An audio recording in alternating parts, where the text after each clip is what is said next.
Hello, and welcome back to another installment of our class on pagans and Christians. Last time we ended with the brilliant career of the Emperor Aurelian and his most tragic, not to say ludicrous, death, which was actually precipitated by a some kind of subordinate staff officer who, for whatever reason, mistakenly thought that he was on the outs with Aurelian and that he himself would wind up being executed. And so he distributed a false letter among several high-ranking officers, uh, purporting to be Aurelian's own order that those high-ranking officers were to be put to death. And those men kind of took the preemptive, proactive approach and killed Aurelian themselves, only finding out later on that they had been duped. It was a ridiculous end for such a magnificent reign, a reign that boasted achievements lesser men could not even hope to effect in twice or even three times that length of time. Aurelian's death, although it may have bordered on the ludicrous and it may have seen his reign needlessly cut short, nevertheless, his reign did have an immense impact because the integrity of the empire had been restored. Several major barbarian incursions had been checked, and the authority of the empire had been solidified. Aurelian firmly set Rome on the road to recovery, and it was therefore left to his successors to build upon what he had bequeathed to them. Now, Aurelian's murder threw the matter of the succession back into uncertainty, and over the following 9 years after his death, no less than 6 men held official power, 4 of them for a matter of months only. The longest lived was a fellow named Probus, who you see in front of you, a general on Aurelian's staff who ruled between the summer of 276 and the autumn of 282. Like Aurelian, Probus was kept busy in the field fighting off Germans and 3 rival claimants. But when he insisted that his troops undertake arduous manual labor between their no less arduous campaigns, they balked and lynched him. Probus's death saw a brief power struggle among several rivals that brought to the top a man who proved to be one of the most important emperors, really, in all of Roman history, and that was Diocletian.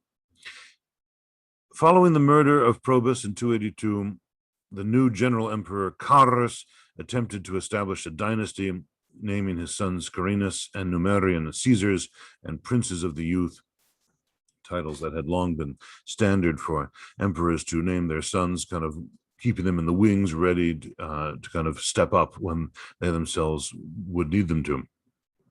Carus died quickly and somewhat mysteriously. He was found dead in his tent in his camp, but his 2 sons Carinus and Numerian endured for 2 further years as joint emperors. These 2 emperors, however, presided over separate regions of authority, with Carinus taking the western half of the empire and Numerian the east. When Numerian died at the hands of an assassin, the army acclaimed as emperor the commander of the imperial bodyguard, whose name was Gaius Aurelius Valerius Diocles. And this was done on the 20th of November in 284. Diocles very quickly changed his Greek-sounding name to the more Roman-sounding Diocletianus or Diocletian, and that is how he is known to us. Diocletian's first act was to execute Numerian's assassin personally in front of the assembled troops.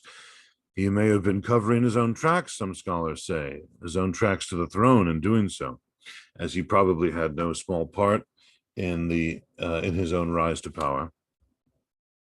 Diocletian, though, had no interest in sharing power, and so now he moved westward to confront Carinus, Numerian's surviving brother.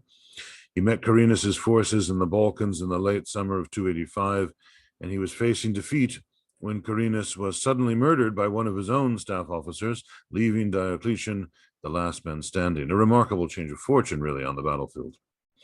Well, Diocletian, like Aurelian, like Probus, was of hardy stock from the Illyrian mountains. Like them, he was a professional soldier who had risen to the post of commander of the imperial bodyguard. Exhausted by decades of incessant warfare, the Roman world needed a man of boundless energy and vast organizational capacities to consolidate the gains that had been made by Claudius, Aurelian, and Probus. And so the 38-year-old Diocletian seemed to be just the man for the job. He was to rule, in fact, for just under 21 years, and he would reestablish the Roman Empire on a new footing, a war footing, as the times demanded.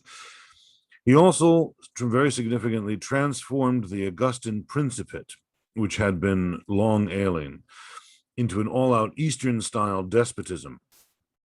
And he was the first emperor to create a legal mechanism for the smooth transfer of power from one emperor to the next. All of these matters occupy our attention for a good deal of this opening part of the lecture. Shortly after securing sole rule for himself, Diocletian relinquished it again, but of course on his own terms. He had an ambitious agenda and recognized that it was too much for one man to handle. The empire had just gotten too large. And so late in the year of 285, he declared one of his most loyal generals, Maximian, Caesar. And if anyone even remotely suggests that I look like this man, they will receive 2 letter-grade demotions. Diocletian may well have even adopted this man, as Diocletian had no natural sons of his own. The following year, 286, Maximian was declared Augustus, and so really he was made co-emperor with Diocletian himself. The term Augustus now just basically meant full emperor. But there was no doubt about who the senior partner was in this arrangement. Maximian was assigned the Western Empire, while Diocletian took the East, initially concentrating on the Danube region. Now, this east-west division of the empire goes all the way back to the days of Antony and Octavian in the 30s BC. But it became more formalized in the course of the 3rd century and now began to assume the appearance of a permanent separation. In the late 4th century, it would be made official, with separate but also equal emperors of the East and West presiding in each half of the empire. For now, though, Maximian and Diocletian technically shared power over the whole empire and merely took as their provinces one half apiece. Maximian busied himself with the Germanic tribes threatening Gaul, and also with a certain admiral named Carausius, who had himself proclaimed emperor in the year 286, so another pretender, a familiar pattern of events. Interestingly, Carausius wanted to be admitted into the imperial fold, and he issued coins declaring himself, Diocletian, and Maximian, all 3 rulers of the empire. He even called Diocletian and Maximian his brothers.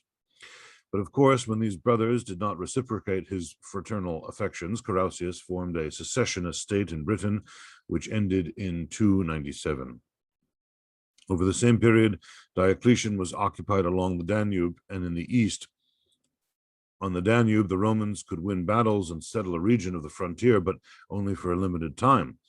The hunger of the tribes in Central Europe for land and security would eventually impel them to put pressure on Rome's borders once more.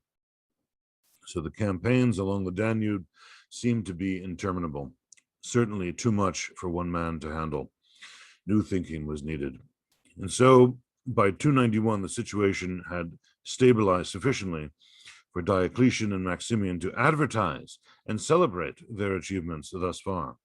They did this in Milan, with the senators from Rome making the journey to meet the 2 emperors there. The role of the city of Rome as the nerve center of the empire had long been declining. It's kind of a theme, really, of this period that we refer to now as late antiquity. This period starting with the reign of Diocletian, say 284. The city of Rome, of course, remained the ideological focal point of the realm, but new reality dictated the priority of locations closer to the borders. You see, Milan, for instance, which is so much further up, as you can see on the map, in Italy. This had been Gallienus's main base of operations in the west, and its importance now only increased at the city of Rome's expense.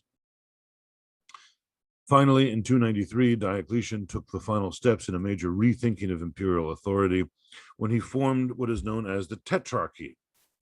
This word, derived from the Greek, simply means the rule of four, and it was initially applied to any region divided into four parts, of course, with its own ruler. One reads, for instance, of Herod the Tetrarch in the Gospel of Matthew 14:1 and the Book of Acts 13:1. But this term tetrarchy was not actually Diocletian's term for the system that he devised. Rather, it is an application of this ancient term by modern scholarship onto the system that Diocletian created. The tetrarchy did not come about overnight. Rather, like the Augustan Principate, it evolved over time. Diocletian, as we've seen, had immediately devolved some power onto his co-emperor Maximian, but his experiences in the intervening years told him that really more high authorities were needed, and the result of this thinking was the tetrarchy. The system worked something like this. On the 1st of March 293, each of the two Augusti, that is the senior emperors, Maximian and Diocletian, adopted one of their generals. Maximian, in Milan, adopted a fellow named Constantius Chlorus. Diocletian, in Nicomedia, that is northern Turkey, adopted a man named Galerius.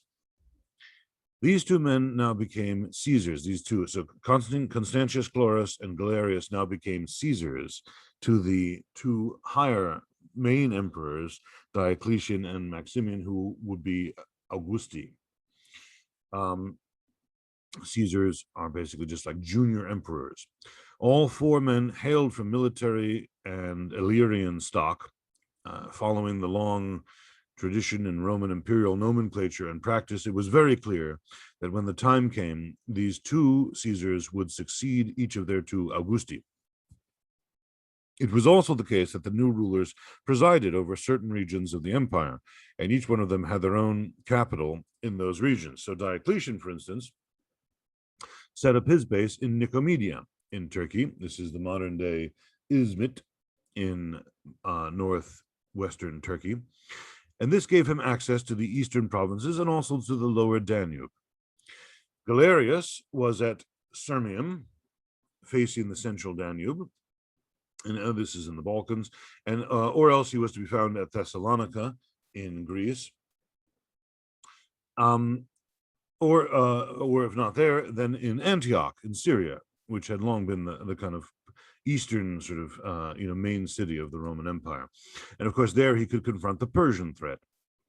Maximian, for his part, was based in Milan, which gave him access to the upper Danube and the upper Rhine, together with so as to combat the Germanic threat. And the Caesar Constantius Chlorus was at Trier, which is in, of course, Western Germany. And this would cover the central and lower Rhinelands. The emperors were very often on the move, so we ought not to view these cities as the sedentary home of the rulers associated with them. Rather, they regularly visited these cities and fitted them out with palaces, baths, basilicas, hippodromes, and the like, so that these places became imperial capitals. You can see in front of you, these ruins are still very much part of the city landscape in many of these places to this day. In this way, then, the Tetrarchy, in theory at least, solved two of Rome's greatest problems with one stroke.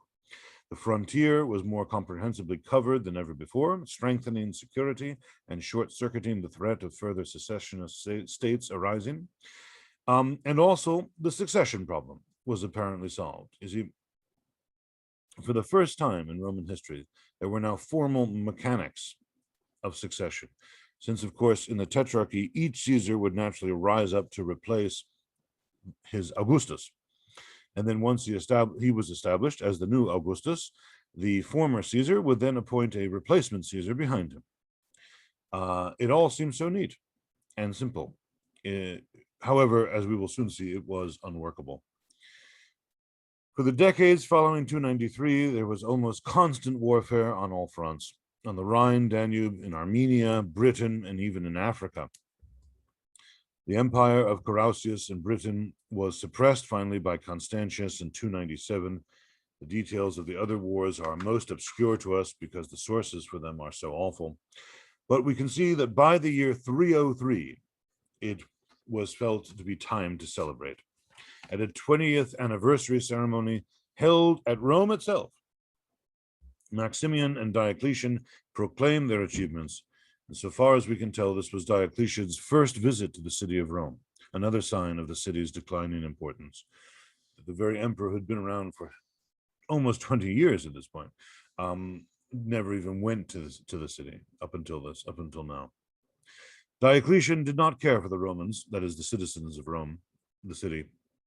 He found them brash and far too outspoken, and he left the city almost immediately, but not before securing an oath from Maximian that the two of them, that is, the senior Augusti, would step down simultaneously and allow the Caesars Galerius and Constantius to ascend jointly. Now, in other words, he forced Maximian to go into retirement, and he himself was also going to abdicate. I would just like to when it wouldn't happen immediately, but it will happen very soon after this. I would just like to pause for a moment in our narrative and provide some analysis of these new political reforms of Diocletian, because this arrangement, whereby imperial power was shared among 4 rulers, was a response to the military and political crisis of the 3rd century. As we've noted before, the big weakness in the Roman imperial government was there really was no succession principle. The empire was technically a continuation of the empire. You see, when Augustus created the empire at the end of the 1st century BC, it was a big charade, a big farce. It was a military autocracy disguised as a democracy. And so, he couldn't put into a legal system of succession, because the whole shtick was that there really wasn't an emperor. It wasn't an empire. He was just the first citizen, just kind of exerting his clout, his greater influence, his auctoritas in Latin. But in reality, of course, all power really did reside with him. But he couldn't come right out and just say it. And accordingly, the emperor didn't really have a real job description, as we would understand it. It wasn't a hereditary monarchy in law, although it became one oftentimes in practice. And as we've noted from the religious side of things, emperors were essentially venerated as if they were comrades of the gods or virtually divine, and were expected to become divine upon their deaths. So when power was transmitted from ruler to ruler, or even more undemocratically from dynasty to dynasty, the empire always hovered on the brink of civil war. It's remarkable, even actually, that in the first 300 years, there were only 2 significant periods of civil war. But that would be, of course, after the death of Nero in 68, the period of the year of the 4 emperors, which was the year 69. And then finally, after the death of Commodus in the 190s, where there was a period of civil war that saw the Severan dynasty ascend to the throne. But so even though for those first 300 years, really, there was only these 2 periods of civil war between the years 235 and 284, that is during the whole span of the 3rd century crisis, there were no less than 5 major civil wars, numerous invasions, numerous usurpations, breakaway rulers such as those in Gaul or in the Palmyrene East, with Zenobia that we looked at yesterday, and something on average of a reign of about 18 months, if you average out all the emperors who claimed power in those 50 years. The fact that Diocletian not only ended civil war, ended invasions for a time, restored order and prosperity, and then furthermore stayed on the throne for 20 years was nothing short of remarkable, given the political history of the previous 50 years. Furthermore, Diocletian was a pragmatist, and contrary to opinions of scholars writing perhaps 3 generations ago, he was also very much a conservative Roman to the core, a man of Roman tradition. He made this arrangement known as the Tetrarchy, or the Rule of 4, the College of 4 Emperors. He made really a virtue out of necessity, a virtue out of weakness, essentially, because he had no sons. He did have 1 daughter, and he did marry her off as an alliance, but primarily it was through adoption that he created, and in fact, a new imperial family. Diocletian also recognized that no single emperor could mete out all the threats meet all the threats on the frontiers in civil war, as well as administer the empire. And, given the number of demands that were now being made on the imperial office, it did make sense to increase the amount of emperors that were there. There was just too much for one man to do. And it worked for a time. It worked incredibly well. Imperial armies did score major victories under the Tetrarchs, beating back the Persians in 298 and imposing a treaty on the Shah of Persia that resulted in the annexation of crucial provinces across the Tigris River. Constantius Chlorus in the west put down a rebellion in the island of Britain. In Egypt, there was a major rebellion in 296, again rapidly put down. So we don't have the kind of chaotic disorder that we had in the previous 50 years before Diocletian. In part, the system operated so effectively because Diocletian had the superior influence, clout, this special word in Latin, auctoritas. This is the Roman term that's really so difficult to translate, but in this case would basically mean that Diocletian was recognized as the senior partner among the three other partners. This imperial college not only gave victory and unity to the Roman Empire, but it also allowed Diocletian and his colleagues to carry out a series of sweeping reforms that made sense out of the rationalizations and makeshifts in government and army that had occurred over the previous 50 years. So Diocletian's 20-year rule, or these first 20 years of his rule, just shortly before he would abdicate, this period of the Tetrarchy is really, it proves to be a crucial turning point in Roman history. As I said, the arrangement worked basically until May of 305, when Diocletian, who was at that point ailing, and he would die about 3 years later, he died in December of, I'm sorry, it would be 308, I believe, in December of 308. He decided to retire in 305, and he prevailed upon his most reluctant colleague, Maximian, to also abdicate along with him, that the two of them would step down. Maximian really did not want to do this, but he had sworn that oath that he would, and so he did. They would both step down, and they both did step down, so as to make way for the Caesars Galerius and Constantius. Two junior emperors, these Caesars, had now stepped up and become the Augusti, and so the mechanism was supposed to be that they would now choose two new Caesars that would take their place underneath them as kind of junior emperors. You see, as they stood up, you would pick each one of them would pick a person to kind of take their place that they had just stepped up from. Well, here, Galerius, so Constantius took over affairs in the west, and Galerius in the east. Here, Galerius took charge. He was married to the daughter of Diocletian, and he had been Caesar of the east. And he had certainly, we might say, undue influence over the alien Diocletian. And in fact, it would be preserved in Christian traditions that it was because of Galerius that had initially, it was through his influence that had initially caused Diocletian to begin the great persecutions against the Christians, which we're going to get to later in this lecture. Certainly the result was that the two men were appointed, the two men who would become appointed now were essentially appointees of Galerius. One of them was a man named Severus II in the west, and the other one was a man named Maximinus Daia, a virulent persecutor of Christians who happened to be Galerius's nephew. So the college was renewed. This was the so-called Second Tetrarchy, okay? But it would only last a little over a year, and it had two major flaws in it. First, it set aside the succession principles that were so near and dear to the imperial army. See, Maximian had a son, Maxentius. I know these names are going to get a little bit hard here. So Maximian, the Augustus who had been forced to retire by Diocletian, had a son named Maxentius, who was at that time in Rome.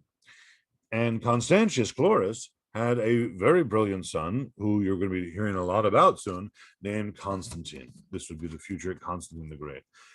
Both of these young men were cut out of the imperial college deliberately by Galerius, okay, because he had chosen those two other men, Severus and Maximinus Daia. The army, of course, was very impatient with this. They didn't like this. Secondly, Constantius Chlorus, who was essentially kind of the odd man out of the four, he was waging a war in Britain, and he won a significant victory over the Picts of Scotland. The Picti was a Latin term that they used to describe these northern inhabitants of the British Isles who painted themselves. That's the word Picti means in Latin. They painted themselves blue with something called woad, which is a plant, before they went into battle. If you've ever seen Braveheart, many, hundreds of years later, obviously after the Roman period, in the Middle Ages, the Scots were still doing this to themselves before they went into battle. Anyway, the Picts are the Scots. Constantius Chlorus, as I say, had won a significant victory over them, but then he died at the city of York, which this is actually where the statue is that you see in front of you, is in York. And Constantius Chlorus died on July 24th, 306. The Western army, which had been under the control of Constantius Chlorus, immediately acclaimed Constantius's son Constantine, Augustus of the West, in total violation of the arrangements of Galerius, and much to the dismay of the other three ruling emperors. Later in the year, in October, the Praetorian Guard, that would be the guard in the city of Rome, would acclaim for their part Maxentius emperor. That would be the son of Maximian. And Galerius, who at first would recognize neither of these two men, elevated his Caesar, Severus II, to the rank of Augustus of the West, and immediately, within 18 months of the abdication of the Diocletian, the Roman Empire experienced a new wave of civil wars. So you have all these different people all being proclaimed emperor. In this regard, the Tetrarchy can be looked upon as a failure, in that it did not achieve the political stability that Diocletian had hoped for. But nevertheless, for those 20 years, it did give Diocletian and his colleagues the opportunity to carry out some very significant reforms.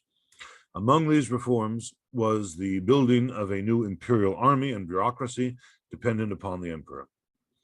Diocletian and his colleagues dropped the fiction of the Augustan Principate, the whole idea that the emperor was simply the first ruling magistrate and one of the first among equals and just the most influential citizen in the state. That image that had been so dear to the emperors of the first, second, and to some degree the very, very early part of the 3rd century, where any citizen could approach the emperor with a petition. There is this famous story of Marcus Aurelius when he was out riding around with his army, going off on campaign, and an Italian peasant woman on the road to Rome says to him, Emperor, I have a petition I need to speak to you about. She wanted something, some imperial clemency or whatever the case may be. And Marcus Aurelius said, I have no time for that. And the woman immediately said, then stop being emperor. And the emperor got off his horse and said to the woman, you are a citizen, good lady, what is your complaint?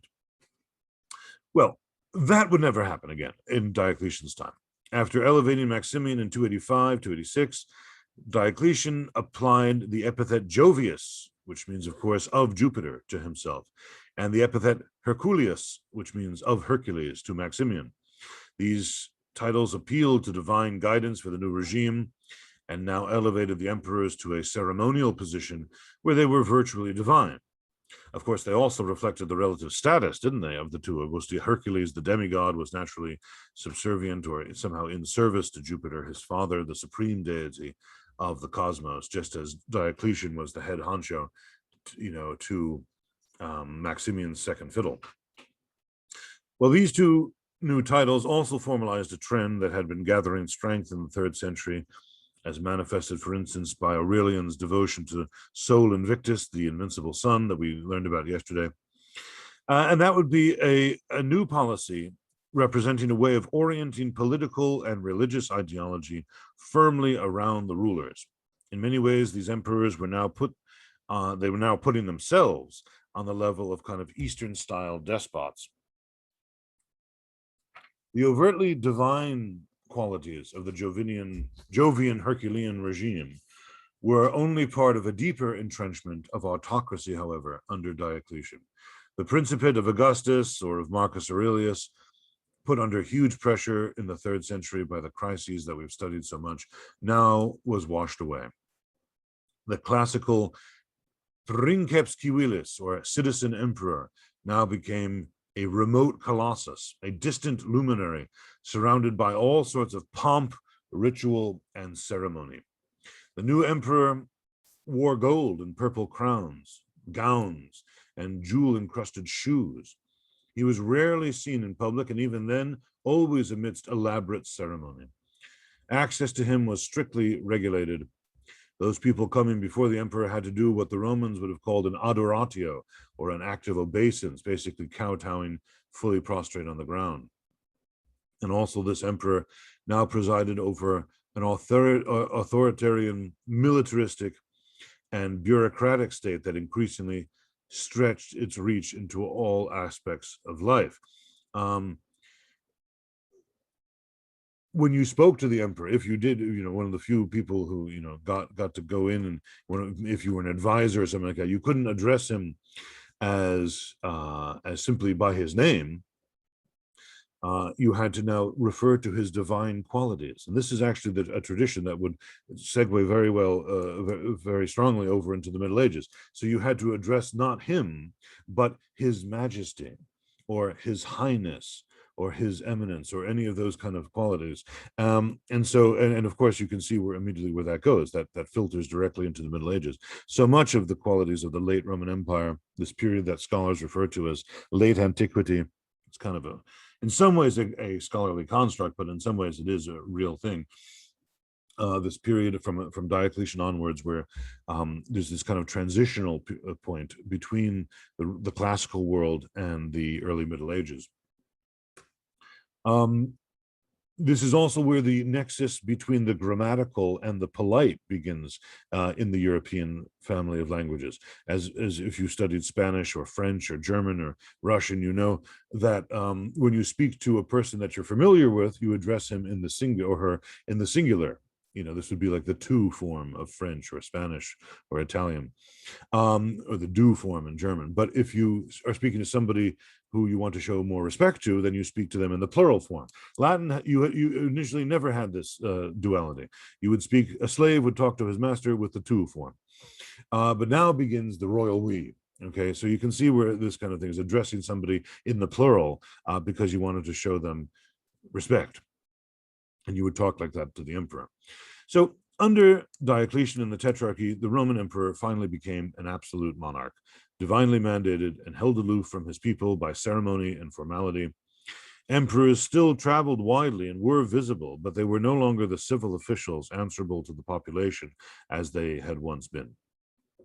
The Principate, the rule by a princeps or leading citizen, had given way to what we call the dominate, okay, the rule of a dominus. In Latin, dominus means lord, and it denoted a owner of slaves. Attached to each Augustus and Caesar was a praetorian prefect, who was by now more of a civil than a military officer. A variety of secretaries and underlings were arrayed below the prefects, and these guys oversaw different facets of court life and the administration of the empire. And of course, there would be all sorts of other court people, the big retinue that would follow along every time the emperor went everywhere. Cooks and secretaries and eunuchs and all sorts of other, whole big retinue. And beneath all of this, of course, was the new army. Diocletian's primary concern was, of course, security, and all else was sacrificed to this end. The frontiers were strengthened with new roads and forts, the latter constructed as powerfully fortified, defensible bastions that were aimed to resist siege. Furthermore, the army was reorganized on a new scale in which the cavalry was elevated to the level of a premier military force. Before in the Roman army, of course, the infantry had always been the kind of main backbone of the Roman army. Legions and cavalry now bore dynastic names, stressing the connection with either Jupiter or Hercules. Above all, in this new world of the late Roman military and the late Roman civil bureaucracy, there were certain significant changes. The old senatorial elite, that is, the educated, supreme aristocracy of the Roman world that had come to encompass the wealthiest and best educated of the property classes of the Roman world, were now cut out of military commands. This goes back to a reform under Gallienus, but now they were henceforth barred entirely from military commands. They could, however, go into the civil administration. Civilian and military paths, though, were now permanently split. And of course, the reason why he did that was so that he wouldn't have to deal with usurpers, some senator or some powerful general or something like that, trying to make his trying to rebel against the emperor. So the old day of Roman officials being both generals and administrators was over. The army also, for its part, was reorganized in such a way that commands went to men who moved through the ranks, men like Diocletian himself. That is, they were from humble origin. They were soldiers just like the emperors themselves. Some scholars would argue that the army was greatly increased. That does not seem to be the case. There would be further military changes under Constantine, but Diocletian and his colleagues took a first step, really, in transforming the Roman army from the imperial professional army of the High Empire increasingly into the personal army of individual emperors, which ultimately ends up being a kind of mercenary army in the very, very late days of the Western Empire of German barbarians and other federates hired to fight for the Roman emperor. Diocletian added 30 legions to the 34 in existence, but these new legions must surely have been just simply smaller units that we find in the later empire, where a legion was 1,000 men as opposed to the 5,000 or 6,000 that it had traditionally been. All of the troops were well paid, and all of them regularly received donatives, that is, kind of bonuses, and all of that cost money. Therefore, we can understand why Diocletian increased the taxes and the state control of the economy. The main beneficiary of all these measures, of course, was the army itself. This was remodeled to fit the new circumstances facing the empire. Each tetrarch had his own army, but of course they could be combined into larger forces if needed. In addition, the civil administration was vastly increased. By our best count, the number of senior officials by Diocletian's time was 35,000. Before Diocletian, say at the start of the crisis of the 3rd century in 235, it may have been as little as 3,000. So there's this, massive, tenfold increase. There was a complicated division of the provincial administration to 3 different levels, a level that is reflected, interestingly enough, in the later organization of the Christian church. The new provinces, so he made a bunch of little provinces, kind of took up these big provinces and made them up into smaller provinces, greatly increasing their number thereby. And these new provinces were also grouped into 12 larger groupings called dioceses, you see. And these dioceses, named after himself, no doubt, were presided over by a new official who was called a vicarius, or a vicar. And below him were yet more secretaries and underlings. The provincial praesides, or kind of where our word president comes from, the presiding one, answered to the vicarius, the vicar of the diocese. The vicarius answered to the praetorian prefects, and who were attached to each emperor. So in this way, then, bureaucracy expanded exponentially. These changes were carried out for 2 reasons. One was to prevent civil war, that is, the usurpation and rebellion by powerful governors, through the dividing up of the provinces and dividing thereby the administration of civil and military structures. And the second reason why all of these bureaucracies and changes were made were to increase and make more efficient taxation. The provinces were also multiplied by subdivision. By the year 314 AD, the Roman Empire had 101 provinces. In the time of the Julio-Claudians, say in the 1st century AD, there had only been about 30. These new provinces then, and we're not talking about more landmass here, they're just subdivisions now of what had been much, much larger provinces originally. These new provinces then were smaller and were thus much more easily managed and defended. Their civil governor was called a praeses, the plural is praesides, and their military commander, if they had one, was termed a dux. And this means leader, but it is the root of the medieval office of duke. So again, yet another structure, another term you can see that would transition over from the late Roman world into the early medieval world. All of these reforms, expanding the army and the bureaucracy, had certain advantages, particularly for the emperors. For one thing, the emperor no longer depended on the traditional elites of Rome. He was not challenged by the senators.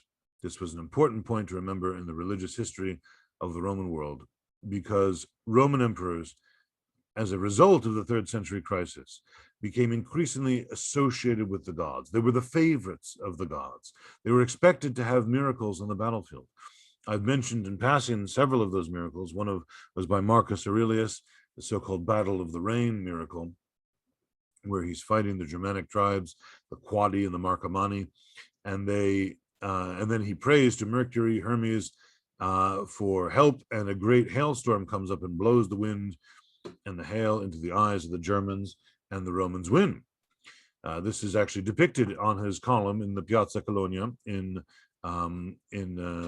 Rome to this day. In 272, when Aurelian defeated the Palmyrene army because allegedly the sun god Sol Invictus intervened on Aurelius's side, it had been because he had sent rays of light into the eyes of the Palmyrene cavalry, and therefore won the battle for Rome. We saw this in the movie yesterday. As a result, Sol Invictus, the unconquerable sun, became a very prominent god for the Roman soldier emperors, with Aurelian, Diocletian, later Constantius, and Constantine himself, all these emperors attributing miracles, battle miracles, to Sol Invictus, who granted them victory.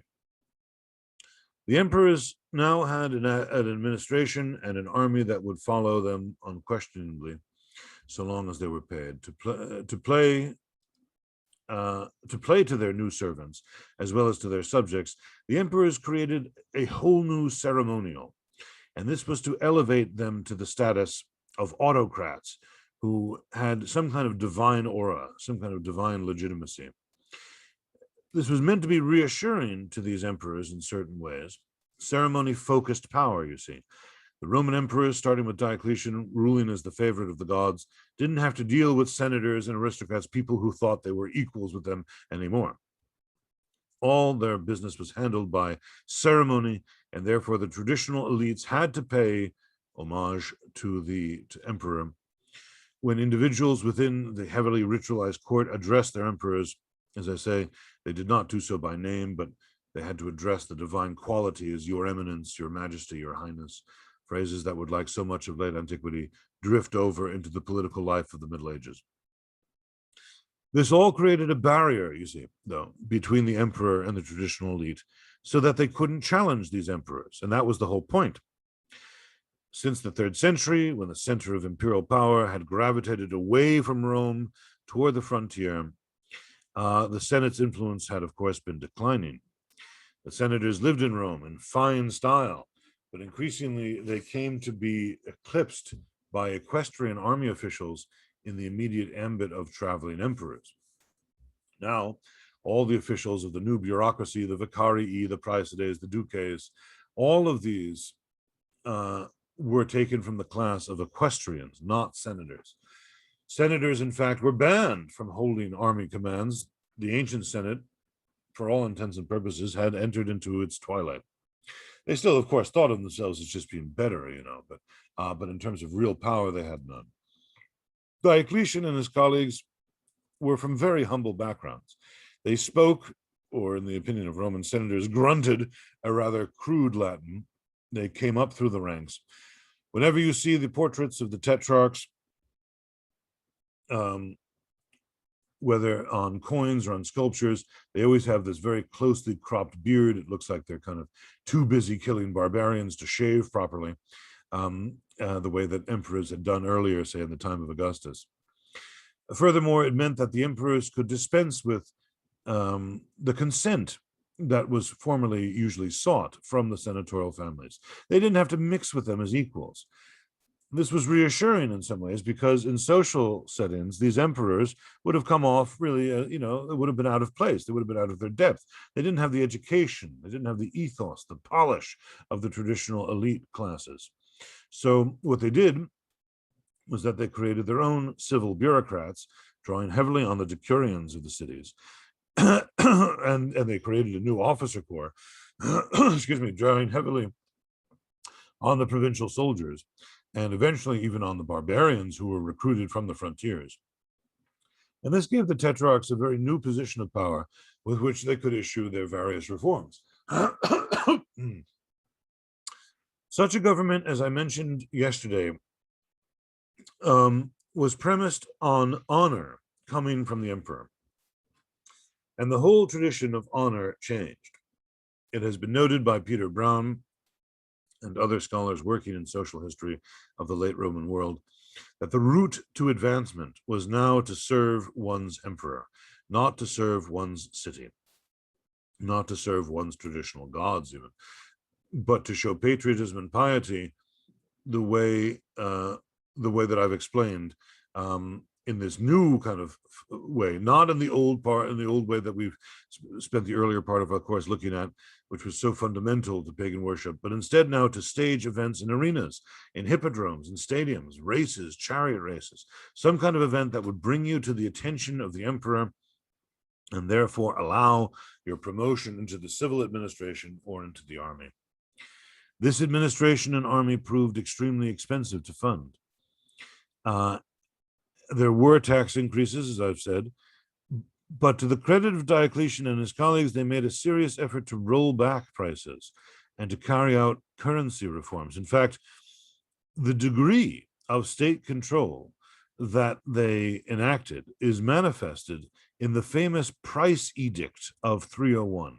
This is a document that still exists, in which, actually several copies of it still exist, in which Diocletian proclaims the peace of the new age. And then he complains about profiteers and price gougers who threaten to undermine the cost of maintaining it. He then sets the maximum prices for hundreds and hundreds of goods and services to be transgressed, all by pain of death. In other words, so if you want to, there's all sorts of things. If you want to get your house painted, there's a maximum price that could be charged for that. If you want to get, a bushel of grain or something like that, there's a maximum price for that. I'm sorry, I have no water around at all.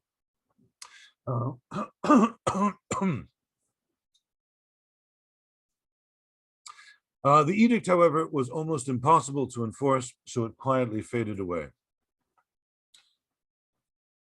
Far more significant than its real-world inapplicability, though, was really the mentality that it reveals behind it. Total state control of even the most mundane transactions. That's the spirit of Diocletian, really. He's really kind of a, very autocratic, very, big state kind of guy, which was very much at variance with Roman tradition before him. Nevertheless, as I say, contrary to what is usual thought, prosperity did return in some degree. Now, a keystone to this reform, of course, was winning the favor of the gods. And here the Tetrarchs in many ways took their cue from Augustus and the other earlier emperors. The proper worship of the gods was all important, and the emperors had now forged a new ideology centering on imperial ceremonial, in which the emperors were the favorites of the gods. Now, this could take the form of panegyrics, that is, orations of praise that would be delivered at imperial palaces.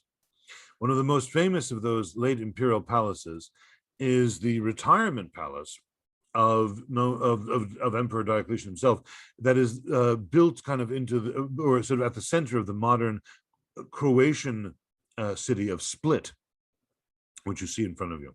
It survives in large part. It's actually built, the whole modern city is kind of built around it. And you could imagine in this court that you see right here, an oration of being delivered before the Emperor Diocletian, seated on a great throne with the Adriatic in his background, with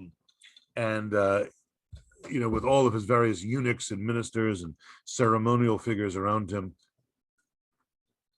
And the idea was really to impress upon anyone coming into the imperial palace the great distance between the emperor and the subject. Similar types of ceremonies were staged at the court of Milan, at Treveri, where Constantius held court, and later his son Constantine. Probably at the city of Antioch, although no imperial palace has been excavated because the Roman city is essentially underneath the current Turkish city of Antakya. Furthermore, the emperors were seen in the company of the gods. That is, the iconography of the 3rd century culminated in a new image of emperors and their association with the divine. Emperors were seen to be the equals or the comrades of the gods. We see this with Diocletian and Jupiter, Maximian and Hercules. One of the most spectacular depictions of this iconography comes from the imperial villa at the Piazza Armerina in Sicily, which you see in front of you. Not this particular building, this is a 18th century building, but in the imperial palace there are mosaics and frescoes that stress the imagery of Hercules, and it is believed, it is almost for sure that this is the retirement villa of Maximian, later used by his son Maxentius, one of the emperors in those civil wars from 306 to 324 that I talked about a moment ago, and that we're going to be looking at in a lot more detail soon. Maxentius was the emperor who got killed at the Battle of the Milvian Bridge, where St. Constantine had his vision. Maxentius stressed Hercules, but also the goddess Roma, and you can see that in this imperial palace with its artwork and on their coins that now stress the association of the emperor with the gods. And these were not the gods of mystery cults. These were this is the point that I was trying to make before, that, these were the gods of Rome, the traditional divine figures that had always been the focus of the state religion, the gods that were believed to protect the armies: Sol Invictus, the unconquered sun; Mars, Propugnator, Mars the conqueror; Jupiter, Conservator, Jupiter the preserver; and Hercules, obviously, very important god because of he was a mortal who became a god. Emperors always liked these, and these were not the gods of the mystery cults. They were not. We're not talking about a flight to some type of irrationality or non-classical gods. They were the gods of Rome, the traditional gods that had protected the armies. And actually, emperors, as I say, always like to associate themselves with these figures. And in the Piazza Armerina, there's a mosaic that shows the apotheosis of Hercules. So you can see, kind of get a good idea about that close connection there. That was one of the reasons for associating the villa actually with the Emperor Maximian and his son Maxentius, is that it shows, because we know Hercules was so closely associated with Maximian, and here we have this fresco of the apotheosis of Hercules. All of the imperial success, the restoration of prosperity, the securing of the frontiers, was closely tied to what was in effect a religious revival. The Tetrarchs didn't just invoke the gods, they went out of their way to support and to give assistance to decurions and cities who had come through the hardships of civil war, invasion, and higher taxes, so that the public worship could be funded and continued as it had been in the High Empire. Increasingly, archaeology reveals that at the end of the 3rd century and the beginning of the 4th century, that is during the period of Diocletian and his successors, that there was this revival, this refurbishing, a restoring of many of the shrines and sanctuaries across the Roman world. This can be documented at very many sites, especially in Turkey. Two of the best examples of this are the Temple of Aphrodite at Aphrodisias, where there are apparently repairs and restoration of the temple dating from this period, and that city of Izanus, that temple in Izanus that we in Western Turkey that we began the whole course with, where there was a sanctuary of Zeus, a sanctuary that had gained a great deal of favor under the Emperor Hadrian, and then was refurbished in the Tetrarchic period. Perhaps more familiar would be the city of Ephesus, that first city of Asia where St. Paul preached, and home to Artemis Ephesia, the great mother goddess of Asia Minor, who was mistakenly interestingly enough, oftentimes she's been mistakenly regarded as a fertility goddess with many breasts. She is a fertility goddess, but that's actually not correct. They're in fact more likely to have been bull testicles. There's a very learned monograph in German, of course, on it that conclusively proves that that's actually what these bulbous shapes are. But whatever the case of that may be, the Artemisium, that is the huge temple to Artemis, had been damaged in the 3rd century by the Goths, but at this point it is restored. The Tetrarchs restored a number of temples in the city of Ephesus, including the temple to Hadrian. And if one goes to the temple of Hadrian in Ephesus to this day, it's kind of on the main drag there, down from the state agora, the upper marketplace, and down to the library of Celsus, and then you kind of hook a right to the theater. This essentially follows the route of the old cult processions of Artemis, which I discussed in our opening lecture.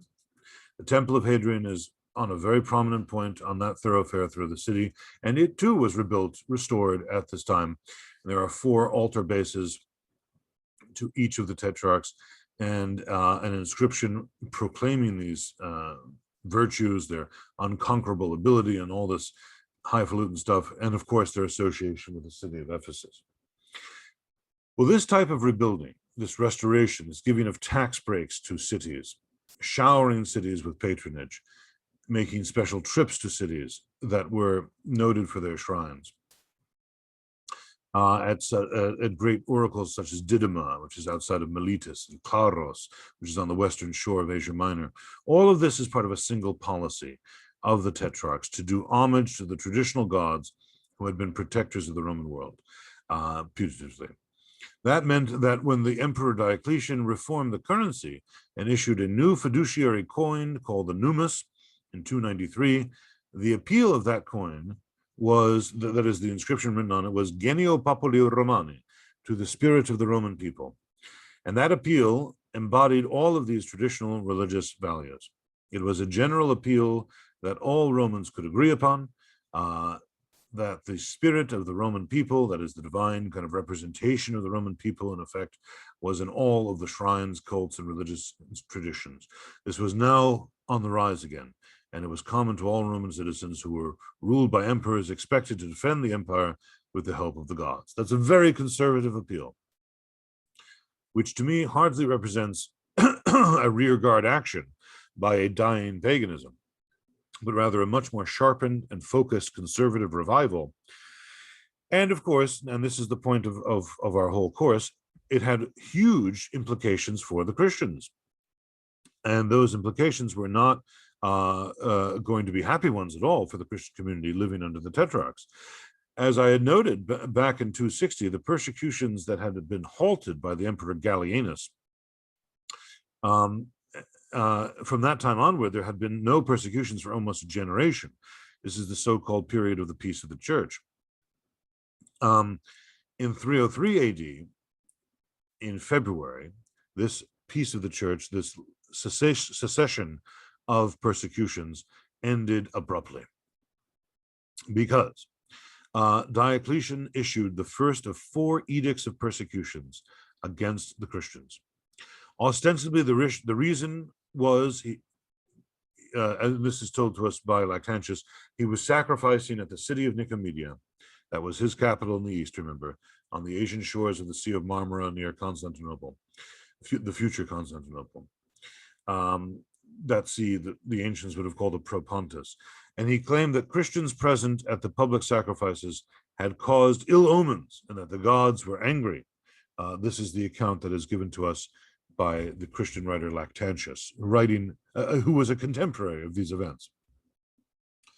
Diocletian, as being of a timorous disposition, was a searcher into futurity, and during his abode in the East, he began to slay victims, that from their livers he might obtain a prognostic of events. And while he sacrificed, some attendants of his who were Christians stood by, and they put the immortal sign on their foreheads. Of course, this means that they crossed their foreheads, they crossed themselves, which a very good indication, by the way, that action, that practice of crossing oneself goes right back to these earliest times of Christianity. Well, at this, the demons were chased away, and the quote unquote holy rites interrupted.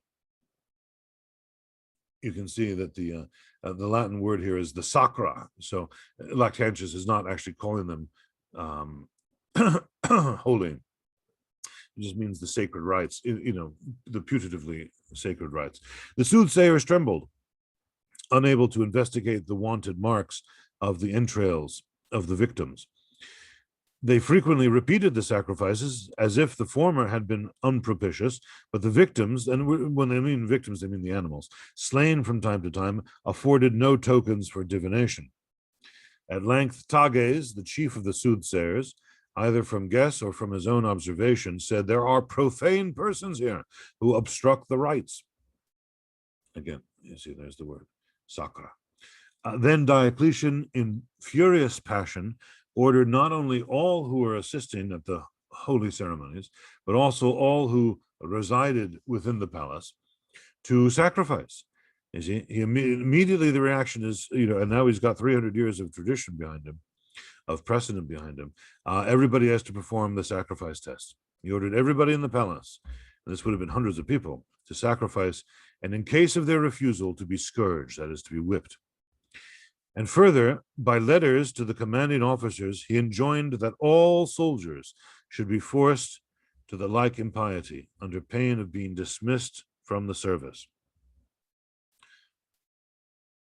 Now, this kind of frenzy of going around and trying to get everybody to sacrifice was followed by additional edicts of persecutions, specifically and exclusively naming the Christians.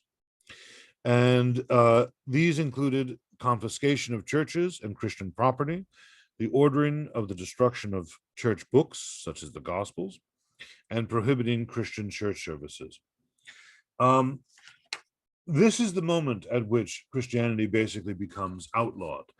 There never had been an explicit rescript saying that Christianity was a religio illicita, but now at this point it is. Okay, that is the crucial point to understand. Now, Christianity is looked at as an illicit religion, that it does not matter at all whether one repents or not.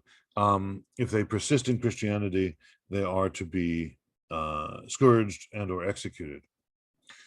We have an inscription that comes from a city in southern Asia Minor, the city of Arakanda, a rather beautiful site in the mountains of Lycia, a region in southwestern Turkey. And this is an inscription that indicates, while this was again an empire-wide persecution, it, as so many of the previous persecutions had, depended very heavily on the support of the local decurions, that is, those local elites. This is what the decurions of Arakanda said in the year 312 to the then ruling emperors Maximinus and Licinius, two of the successors of Diocletian. They call the emperors the saviors of every province and nation of mankind, and they give a request and supplication of volition from the Pamphylian provinces. They say, I'm sorry. I should have read this one section from Lactantius before that. Thus far, Diocletian's rage proceeded, but at this season he did nothing more against the law and religion of God. But after an interval of some time, he went to the winter in Bithynia, and presently Galerius Caesar came there, inflamed with furious resentment, and purposing to excite the inconsiderate old man to carry out that persecution which he had begun against the Christians. And it was thereby under the influence of Galerius, as purported by Lactantius, that he then burned down the cathedral, which had been built in Nicomedia, and everything inside of it, all the books and everything like that. And that really that was the action that began the great persecutions. Now, I'm sorry to kind of interrupt myself. This is the inscription from Arakanda from the local elites to the emperor. Your kinsmen, the gods, have rendered kindness to everyone who concerns himself with their cult on behalf of the eternal well-being of your all-conquering majesties. You see, there's that kind of language that we talked about. We have thus thought it right to apply to your eternal monarchy to request that the Christians, long raging mad to this day, maintaining their mania unchanged, should at last be stopped and not trespass against the cult due to the gods with any sinister novelty of worship.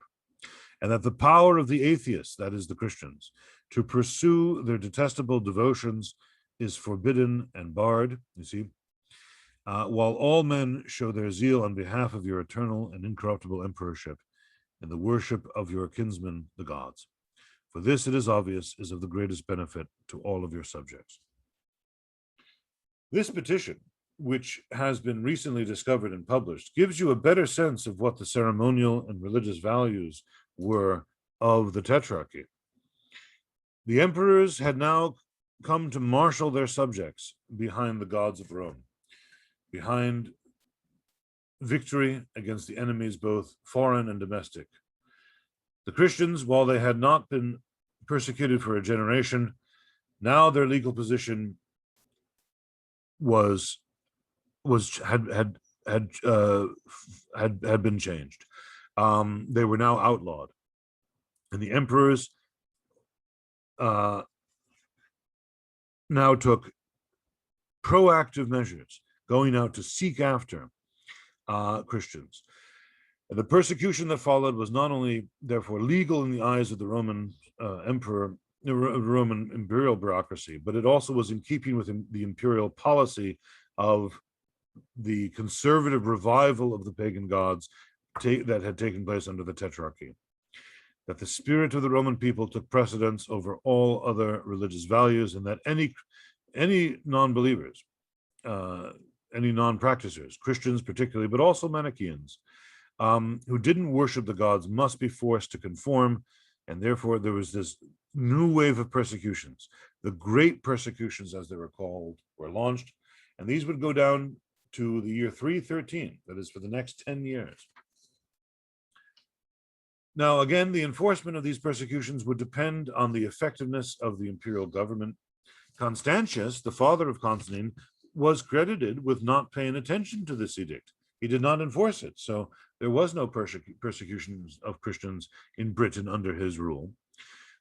But one point must be emphasized: the Roman emperor had come to a position where he could legislate on the religious loyalties and worship of his subjects. He was close to the divine, and therefore he had a particular position as Pontifex Maximus, as the chief priest of the Roman Empire, to legislate on the favor of the gods. Loyalty now depended on the emperor, and the emperors provided the favor and patronage of the gods. This arrangement was further reinforced by the new imperial bureaucracy, which had, been so expanded as to creep into almost all aspects of life. And of course, the army that had served these autocrats. Ironically, in the civil wars of 312, Constantine would emerge as victor, and because of the battle miracle that he experienced. Except that it wasn't a battle miracle of the pagan gods, it was of a miracle of Christ. And the irony is that the Tetrarchs had forged the institutions and ceremonies and legal position for Constantine, now a Christian emperor, not only to legislate on worship, but also to actually change the religion of the Roman world. And that religion would be the new faith of Christianity. So there is a tremendous irony there, although one could say also a tremendous providence, in that in the changes that had been made under the Tetrarchy, which of course were used at first against the Christians, they would in time actually be used to make Christianity ultimately the legal religion of the Roman Empire. And with that, I would now like to turn our attention to a short movie about Constantine that I think you will find very...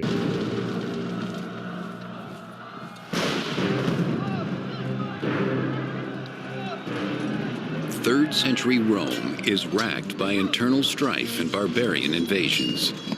But by 295 AD, a powerful new emperor has emerged as the empire's savior.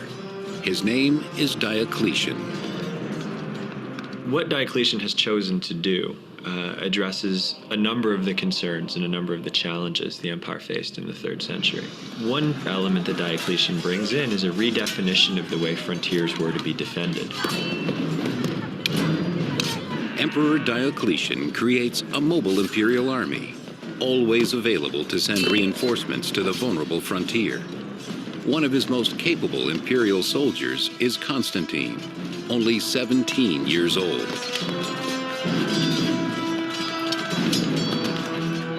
He was a distinguished soldier. That is to say that he was very courageous in battle and that he performed all sorts of feats of daring do. These early signs of greatness in Constantine have not escaped the notice of Emperor Diocletian. Diocletian keeps the young soldier close at hand, claiming a desire to groom Constantine for a position of power within the empire.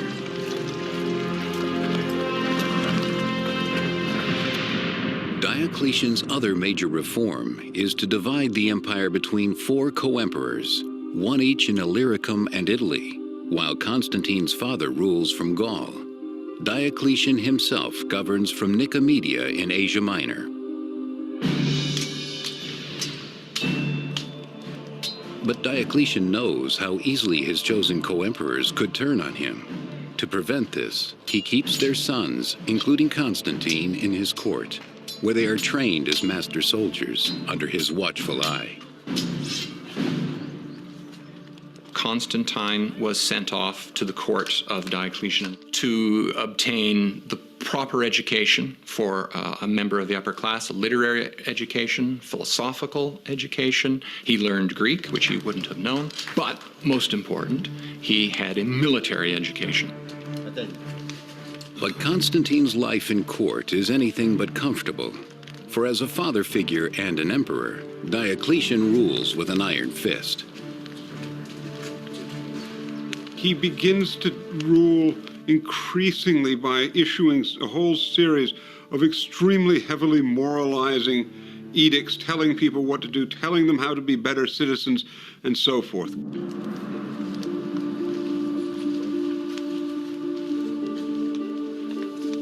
Diocletian insists that everyone at court, including Constantine, make regular sacrifices. For above all, Diocletian believes unity in the empire comes from appeasing Rome's pagan gods.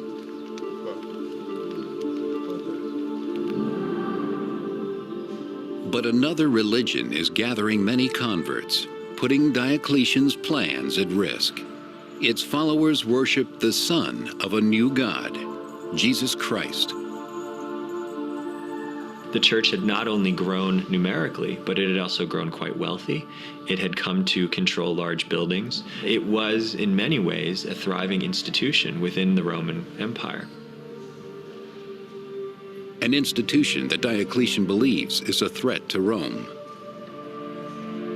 He was extremely concerned that the health of the state and the health of Rome itself was tied up with Roman religion.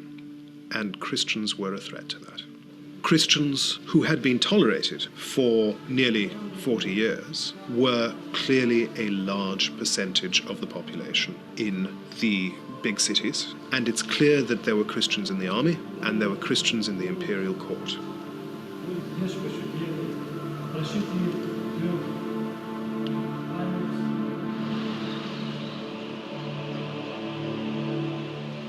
Diocletian begins in his own imperial army, where he requires that all soldiers make sacrifices to the gods of Rome, though many Christians refuse. Diocletian believed that anything that interfered with the cultivation of Rome's protecting gods was a genuine threat to the state and could destroy the state from within. This is the way he looked upon Christians in the army.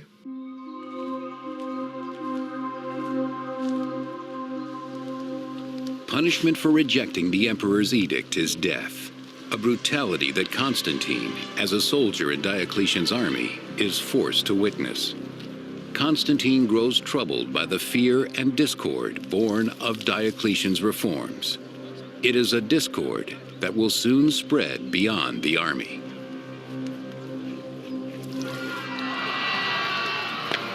In 303 AD, Emperor Diocletian issues an edict against all Christians that becomes known as the Great Persecution.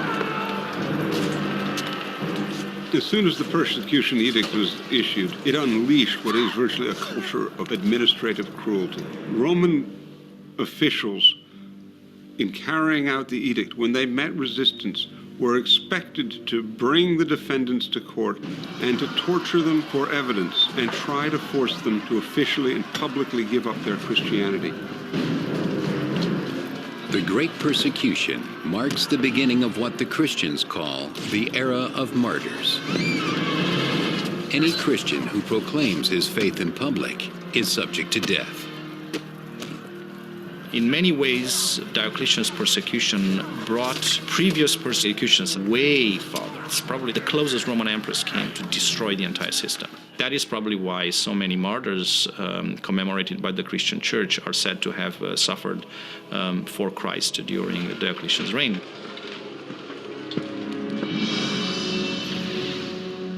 Despite his reservations about the persecutions, Constantine must stay on good terms with the man who will likely determine his future. But when Diocletian unexpectedly falls ill and is forced to retire, Constantine is surprised to find himself shut out of the succession plan. Diocletian, it seems, understood that Constantine represented something of a threat. Constantine had campaigned with Diocletian and had done a reasonably good job during these campaigns. We're told that later in his life, Diocletian actually had imprisoned Constantine in his court to prevent Constantine from going to his father's court and establishing a relationship with his father's army. But now, with nothing left to keep him in the East, Constantine resolves to grab hold of his destiny and finally escape Diocletian's grasp. Constantine travels from Nicomedia to Boulogne, Gaul, to meet his father, who now rules Spain, Gaul, and Britain. Constantine's father, Emperor Constantius, is by now old, unwell, and troubled by the extended absence of a son he longs for. But in 305 AD, Constantine is finally united with his father, a man more like him in nature than Diocletian ever was. Constantius, as far as we can tell in the West, was a good deal more relaxed in his approach to government, and he certainly found that it was quite possible to ignore some of the things that Diocletian told him to do. Constantine finds in his father a more compassionate leader, and Constantius finds his son has grown into the kind of man who could one day take his place on the throne. When Emperor Diocletian retires in 305 AD, Constantine is finally released from his controlling grip and free to join his aging father Constantius in the West. One of Rome's 4 co-emperors, Constantius rules over Spain, Gaul, and Britain, now threatened by barbarian Picts. In 305 AD, he and Constantine travel from Boulogne to Britain to put down the rebellion.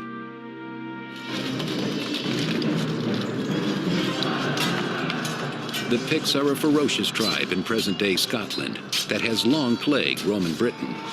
In battle, these bloodthirsty barbarians present a serious challenge for Constantine and his father. These barbarian neighbors in the 4th century are much better organized than they had been in previous generations. The Roman armies faced far more difficult campaigns in Europe than they previously had. To make matters worse, Emperor Constantius's health is in serious decline. The ailing emperor, he clearly was sick by the time he had come with his son to face the danger of the Picts, had gone on to this campaign. Is yet another indication of how serious the threat was.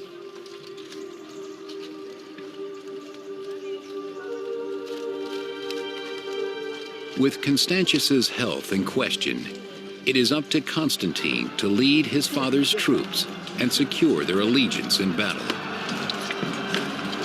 When Constantine rejoined his father in the West, Constantius made sure that he began to assume a place in the higher command echelons, that he joined the army on campaign, that the soldiers came to know him, and that he would actually have a natural place within the administration of the Western Empire. This had always been Constantius's hope for him.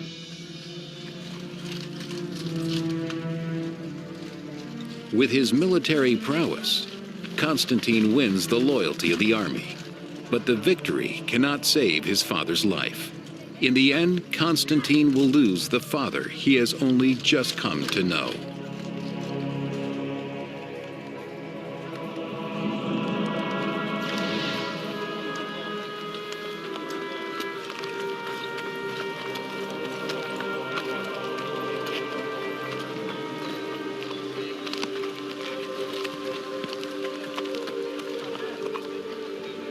When his father died, the army thought enough of Constantine that they immediately acclaimed him emperor. In a way, this is a natural occurrence. It was an army that knew Constantine's father, respected Constantine's father, and now knew the son as well. They understood, in a sense, what they were getting with Constantine. In an empire where the death of a ruler too frequently leads to violent coups and ambitious plays for power, Constantine's succession is smooth and bloodless.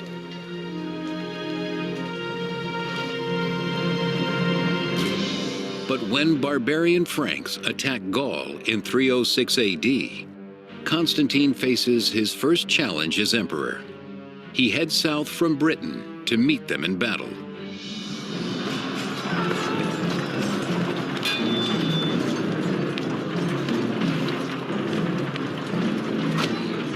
The Franks clearly understood the death of Constantius was an opportunity, and an opportunity that they could take advantage of. Constantine, though, demonstrated a great capacity as a commander and beat back this initial incursion. As a new emperor, Constantine wastes no time proving his worth. The emperor was expected to be in personal command of the army and was very often expected to be in command in the front rank.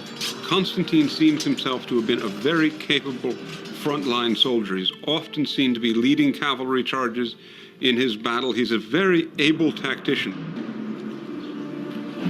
He is also wise and knows that to establish his power, he must win the trust of the populace as well.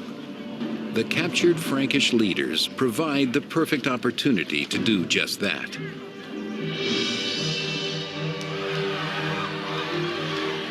Constantine parades the barbarian captives in the streets of Trier, in modern-day Germany, to show his people he will protect them. Constantine's well aware that the primary objective of any emperor at this point, if he wants to gain and hold power, is to fight with barbarians. So Constantine does this in grand fashion. Constantine undertakes campaigns against the Franks, and we have evidence that he captured a couple of Frankish kings, whom he then put on display in the arena for the delight of the Gallic masses. Ultimately, the barbarians will be thrown to the beasts, sending a clear message that Constantine will not tolerate those who threaten the Roman Empire. But in 306 AD, the empire is threatened from within when a usurper named Maxentius seizes power in Rome, declaring himself emperor and taking control of most of Italy and North Africa. The usurper Maxentius wins support by promising to cut taxes and provide free grain to the people of Rome. Like Constantine, he is the son of a former co-emperor. Constantine was proclaimed emperor by the troops in July of 306, and Maxentius, who's sitting in Rome, is thinking, well, he's emperor, I want to be emperor too. And so what happens is at the end of 306, he's proclaimed emperor. But unlike Constantine's, Maxentius's claim to the throne is not legitimate. Maxentius defeats, imprisons, and eventually murders the rightful co-emperor of Italy. And soon the people of Rome will learn his promises are nothing but lies.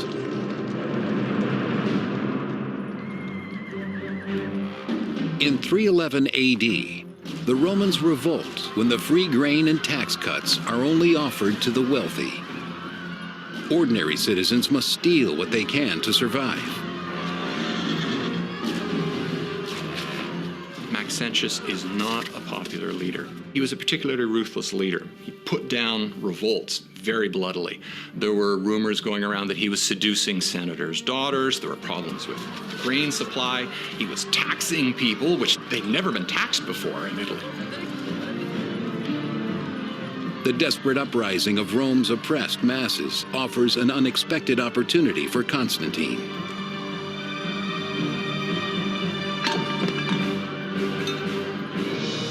Hoping to save the people of Rome and expand his own reach into Italy, Constantine travels from Gaul to Milan to strike a deal with another co-emperor, Licinius.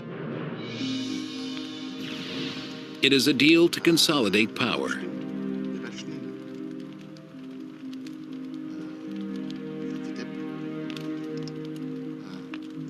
To seal their alliance, Licinius is betrothed to Constantine's sister.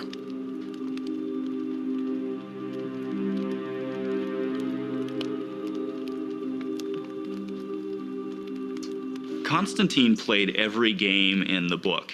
He was an extremely ambitious person, and there was no avenue to power that he was going to leave open. That meant that in his early years, he was willing to do all sorts of manipulations to try to continue to climb the ladder. Together, Licinius and Constantine trick their co-emperors in the East into believing their intentions are only to oust Maxentius. Constantine looks to take advantage of the situation and starts calling Maxentius an illegitimate emperor and a usurper. Constantine and his supporters justify an invasion against Maxentius as a necessary removal of a tyrant from the city of Rome. But once Rome is secure, Constantine and Licinius will set their sights on seizing control of the entire empire. In 306 AD, when the usurper Maxentius seizes power in Rome, Constantine strikes an alliance with his equally ambitious co-emperor Licinius to destroy Maxentius and divide the empire between them. While Licinius is occupied with defending the empire's northern border from barbarian invaders, Constantine marches on Rome, laying siege to the imperial city where Maxentius hides.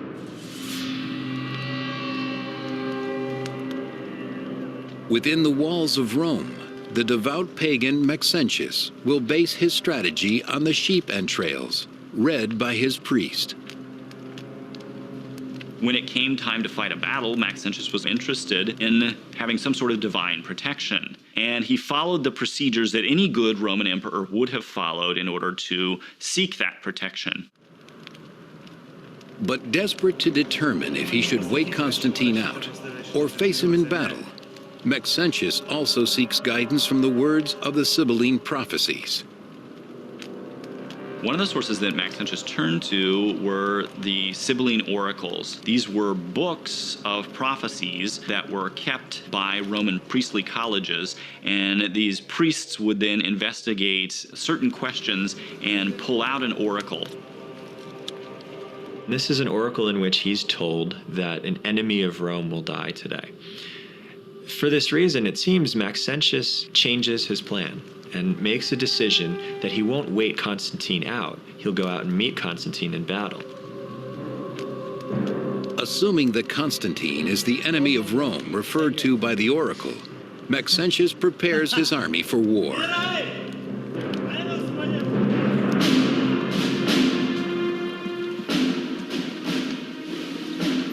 Meanwhile, just outside of Rome, Constantine prepares to meet Maxentius on the battlefield.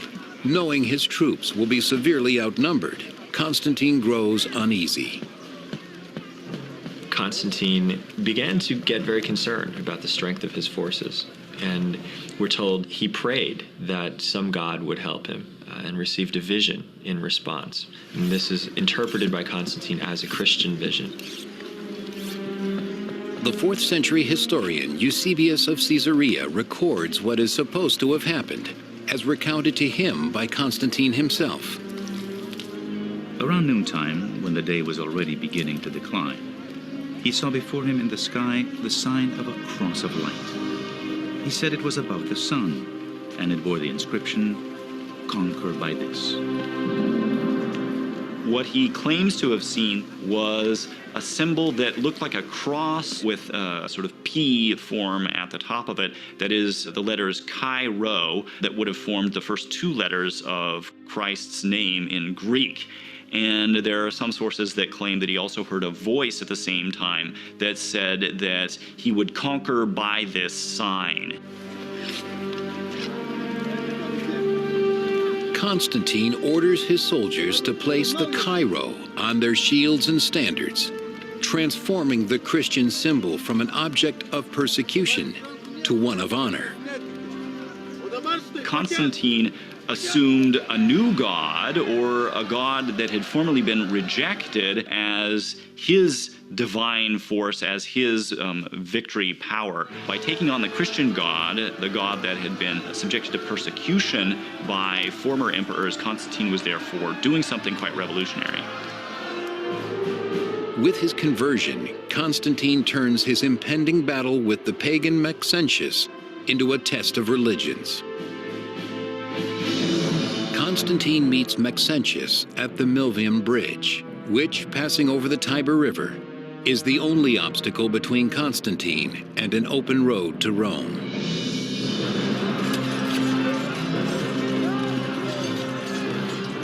Though grossly outnumbered by Maxentius, Constantine and his army, now marked by the Christian Chi Rho, ride into battle with courage.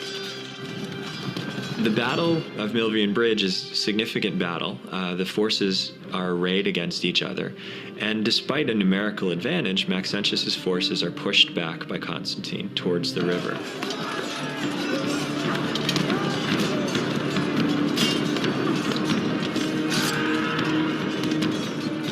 It is at the banks of the Tiber that Maxentius's fate is sealed. Constantine forced Maxentius to give battle with the Tiber at his back. It's a terrible position to be in, and as Constantine's force pressed in on his own, Maxentius's army fell apart.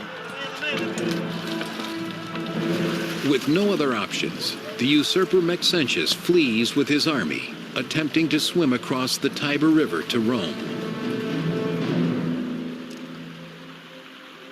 But Maxentius, with his heavy armor weighing him down, does not survive the swim. Days later, his bloated and deformed body is pulled from the Tiber, final proof that the usurper's regime has fallen.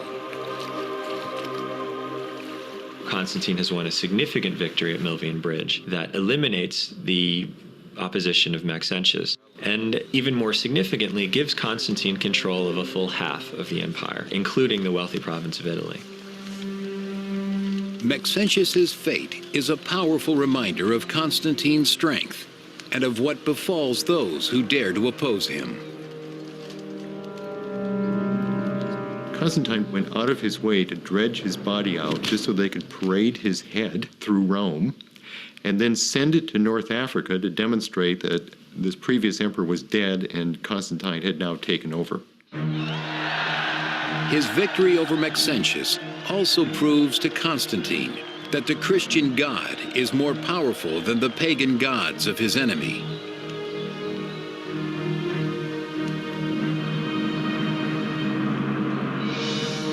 With the defeat of Maxentius, all of the Western Empire belongs to Constantine.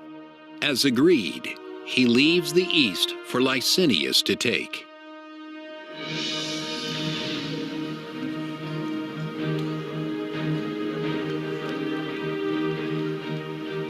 They meet in Milan, where Constantine and Licinius confirm their mutual support through marriage as planned.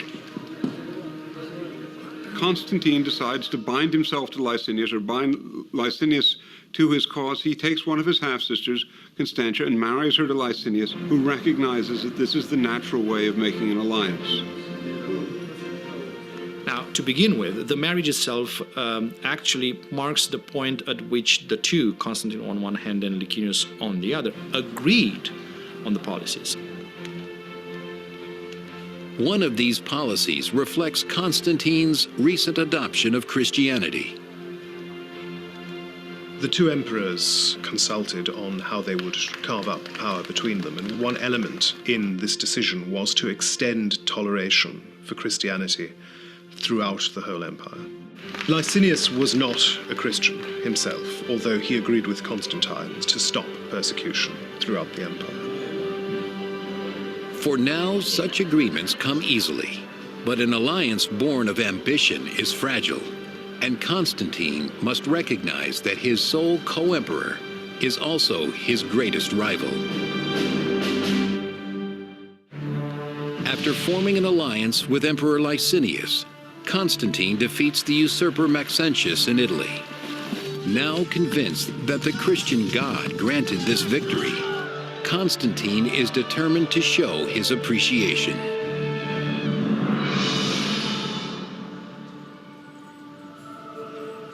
For the first time in 10 years, Christians throughout the empire are able to worship freely. And for the first time ever, their faith is shared by the emperor. Constantine had converted to Christianity. He had embraced quite seriously the task of defending the Christian church. His family, including his son and heir, Crispus, converts as well. Constantine not only extended toleration to the Christian church, but in the territory he controlled, he favored Christians very thoroughly. In 313 AD, Constantine and Licinius jointly issue the Edict of Milan, recorded by the 4th century author Lactantius. We grant both to Christians and to everyone freedom to follow whatever religion they want to. So whatever divinity there is in heaven may be appeased and made favorable to us and to all who are set under our power.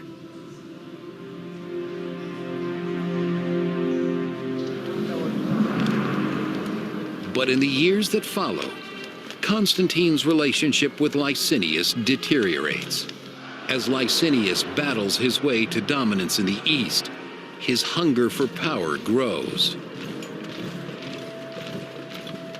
So Licinius goes off and does his own thing, as it were, in the east, but Constantine doesn't trust him, and there are growing tensions between the two.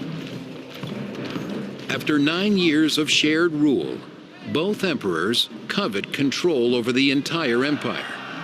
It is a rivalry that will quickly drive Rome towards civil war. In the east, Christians soon bear the brunt of the growing conflict. As supporters of the Christian emperor Constantine, they are now Licinius's greatest threat. They pay a heavy price.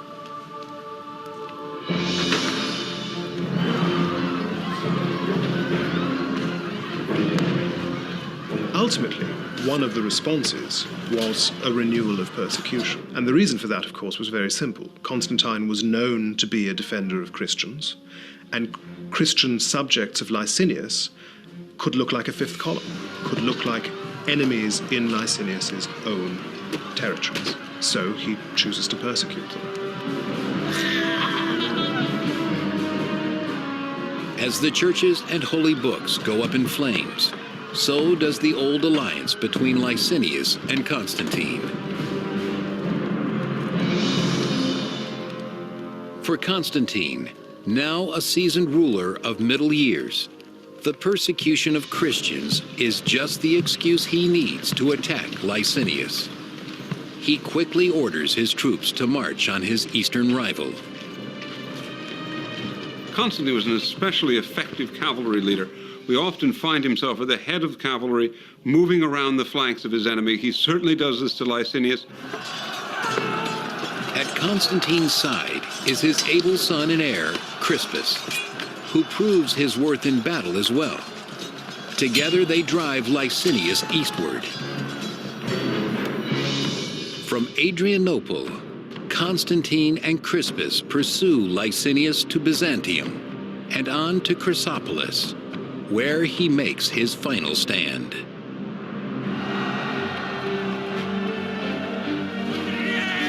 There, in 324 AD, with the entire empire at stake, Constantine and Crispus face Licinius side by side. Crispus inherited his father's ability on the battlefield. Crispus was another military genius. Without Crispus's help, the success against Licinius may never have happened. Constantine and Crispus annihilate Licinius's army, fighting once more under the banner of the Christian God. The Battle of Chrysopolis was really over before it began. Constantine was able to bring his own troops into the territory of Licinius without any kind of effective resistance. His own army had been victorious now easily in several battles. Licinius's own confidence seems to have been minimal. And in the final battle, their victory wins Constantine's sole rulership of the entire empire. Eusebius, Bishop of Caesarea. The eastern regions were united with those of the west, and the whole body of the Roman Empire was graced by a single and supreme ruler. Imprisoned in Nicomedia, Licinius will face a brutal punishment. The only witness is his beloved wife, the sister of Constantine. His relationship with Licinius is interesting. Licinius is technically, remember, his brother-in-law. Licinius's wife pleads for mercy for her husband. For a while, Constantine seems to grant that sort of clemency. They share a meal. Licinius is sent into exile. Then he's executed. Despite his wife's pleas, Licinius's execution is swift and bloody, making clear that Constantine shows no mercy, even to members of his family.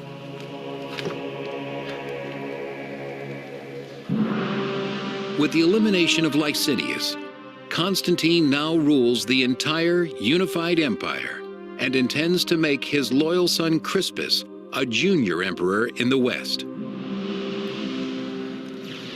As co-emperor, Crispus shares in his father's plans for a new Christian capital in the East, to be located at Byzantium. After Constantine conquered the entire empire, he wanted to create a brand new city in his own name. And he did, Constantinople.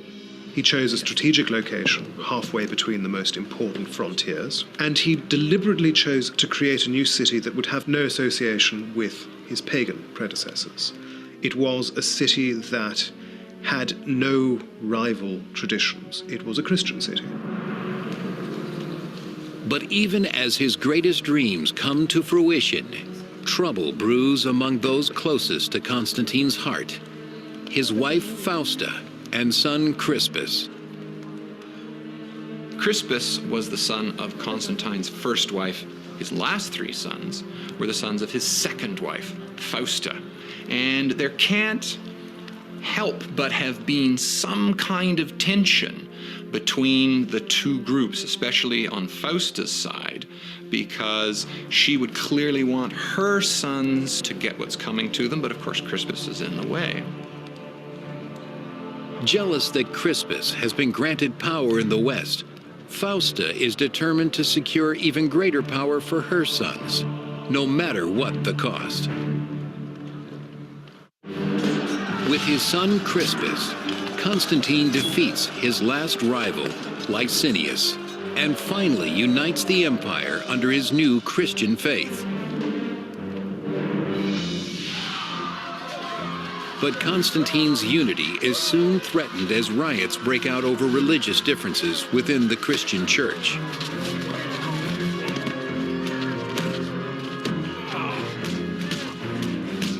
The situation he finds among Christians in the Eastern Empire is one of great turmoil. There's a controversy raging about the nature of Christ that is also tied up with the question of who ought to have authority in the Eastern Church. Rival bishops incite mob attacks against other Christians with opposing beliefs. It is a violence not seen since the days of persecution over 20 years earlier.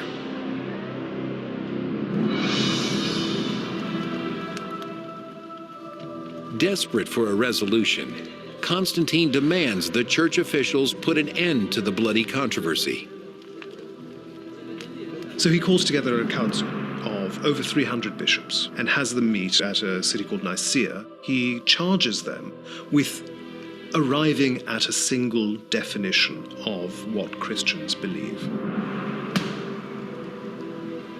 The result is the Nicene Creed, a statement of faith that has survived over 1,600 years and is still recited today in Christian churches around the world. We believe in one God, the Father Almighty, maker of all things visible and invisible, and in one Lord Jesus Christ, the Son of God, the only begotten of the Father. But it's a definition of Christian belief that not everyone can agree with. And this stores up a great deal of trouble for the future, because it means that rival Christians, rival Christian beliefs, are constantly jockeying for imperial favor throughout the rest of the century. And it means that emperors are regularly distracted from other business of government by trying to manage the rivalries among different Christians and different Christian bishops. Perhaps it is this distraction that blinds Constantine to a rivalry much closer to his heart. In 326 AD, Constantine's wife Fausta attacks the integrity of his son, Crispus. Crispus was Constantine's eldest son from an early marriage, and he did not have the same mother as his half-brothers had. And it's quite clear that he was in rivalry, strong rivalry, with his three younger half-brothers. As part of an elaborate plot, Fausta delivers shocking news, claiming that Crispus has tried to seduce her. Things don't go very well for Crispus at all. Fausta was eager to get Crispus out of the way, so her legitimate sons could succeed without threat from Crispus. Constantine, unable to see that it is his wife, not his son, who has betrayed him, orders Crispus to be prepared for execution.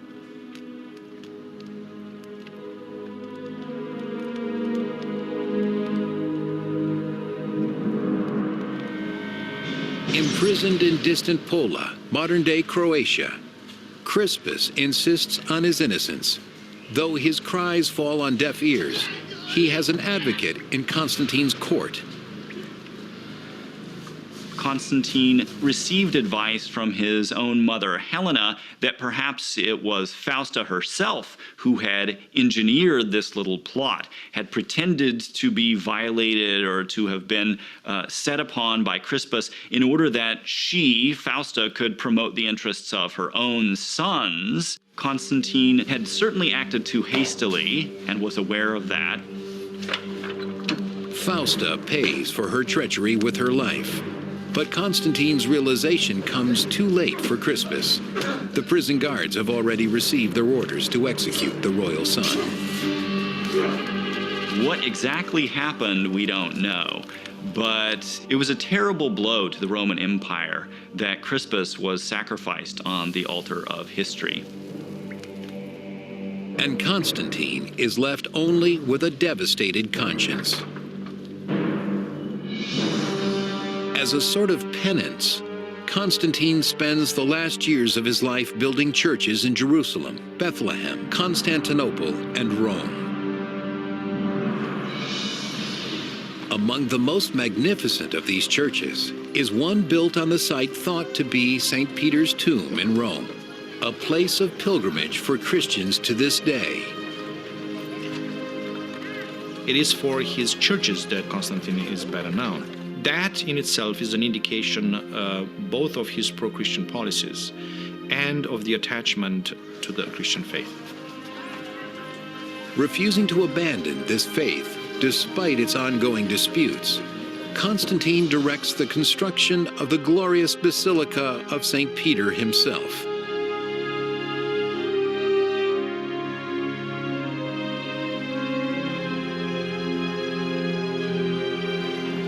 It's an extraordinary explosion of architecture in a way that did not exist before in the Roman Empire. And the variety of plans could be explained both by the variety of architects that Constantine involved in this, and most likely by his own ideas. He was involved in almost every project there, and he was a man that actually had his own ideas about what's going on.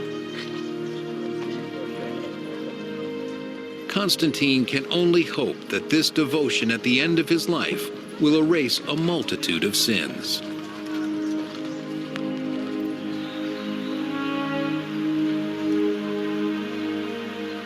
For Constantine knows that his day of reckoning is not far off. Old and unwell, he finally requests baptism in 337 AD. It would make sense for Constantine to delay his baptism because emperors had a dangerous and dirty job. Sometimes they had to do difficult and sinful things as a consequence of their job. To delay baptism until the end of one's life made some sense. Those dangerous and dirty and sinful things that one had to do could be washed away before you die.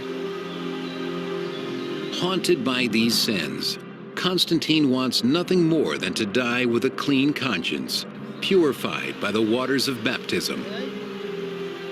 By the end of his life, Constantine is something of a sort of living visionary who, at the point when he's baptized, wanted to take off his imperial robes and live ever thereafter as a sort of priest.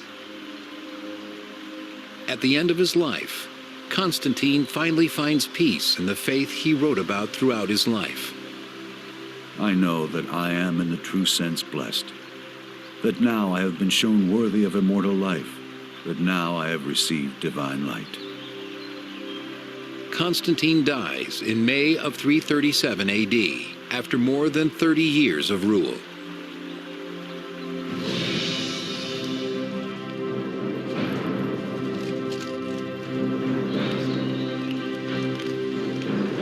Constantine was tremendously successful as an emperor, tremendously successful as a military leader. This was a man who clawed his way into power using raw ambition. And at every turn, he used that same ambition in order to win the day. Throughout his life, Constantine fights to keep the fragile empire whole, unified under his new religion. But nothing, not even faith, can save it now. Next on Rome, Rise and Fall of an Empire. Okay, my friends. So we really have come now to, in some ways, what I believe to be the most important turning point, the most decisive turning point in Western history, not only in Roman history, but for all of Western civilization. And that is the moment of the conversion of Constantine. So I'd like to devote the rest of our time together today to talking about that. It is the moment actually in which I began our whole course with 2 weeks ago.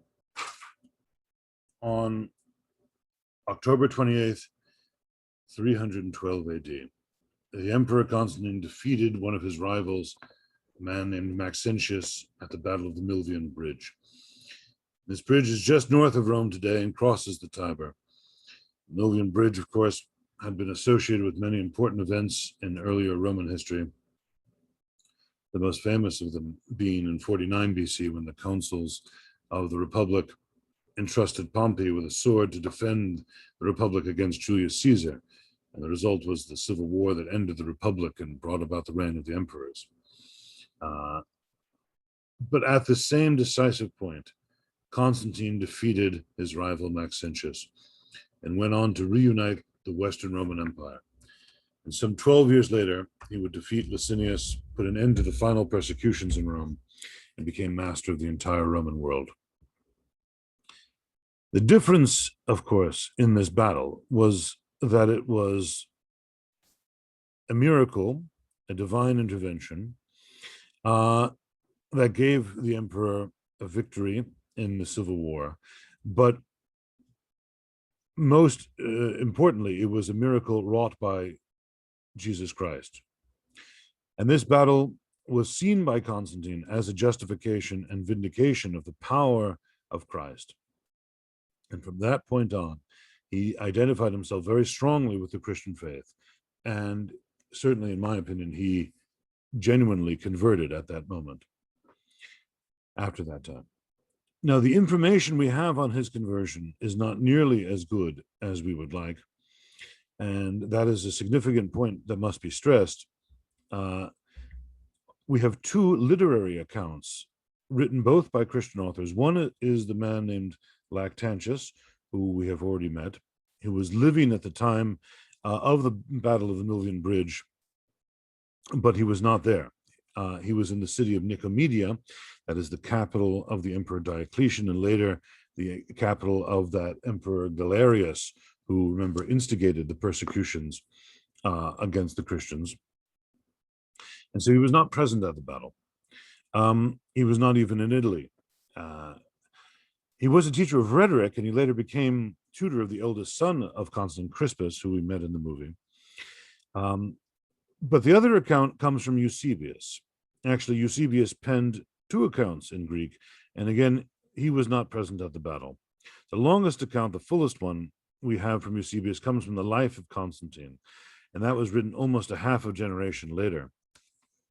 So what we have, therefore, are two Christian reports of a battle in a civil war in which they argued, they claimed that the emperor won the battle, and that he won the battle with the help of Christ. It is therefore necessary to take a little time and to slow down the pace of everything we've been talking about, to really concentrate and go into some detail on the conversion of Constantine for several reasons. First of all, just to repeat, it is the decisive turning point, as I keep on mentioning.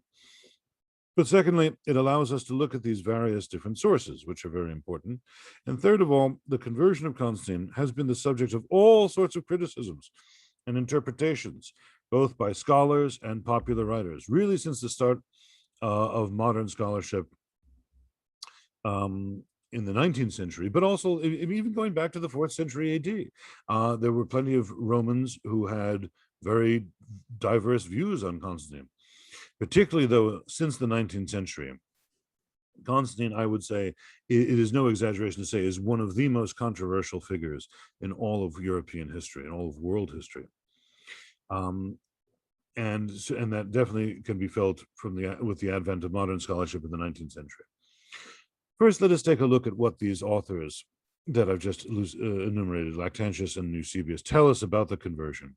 And then I want to turn to some of the interpretations of the sources and bring in a source that has often been neglected by scholars, that is the iconography, that is images and inscriptions on coins that help elucidate the conversion. Well, first of all, what did Lactantius and Eusebius tell us? Lactantius wrote a work known as On the Deaths of the Persecutors, De Mortibus Persecutorum, that is, on the deaths of those emperors like Maximinus Dia, the nephew of Galerius, like Galerius himself, like Diocletian.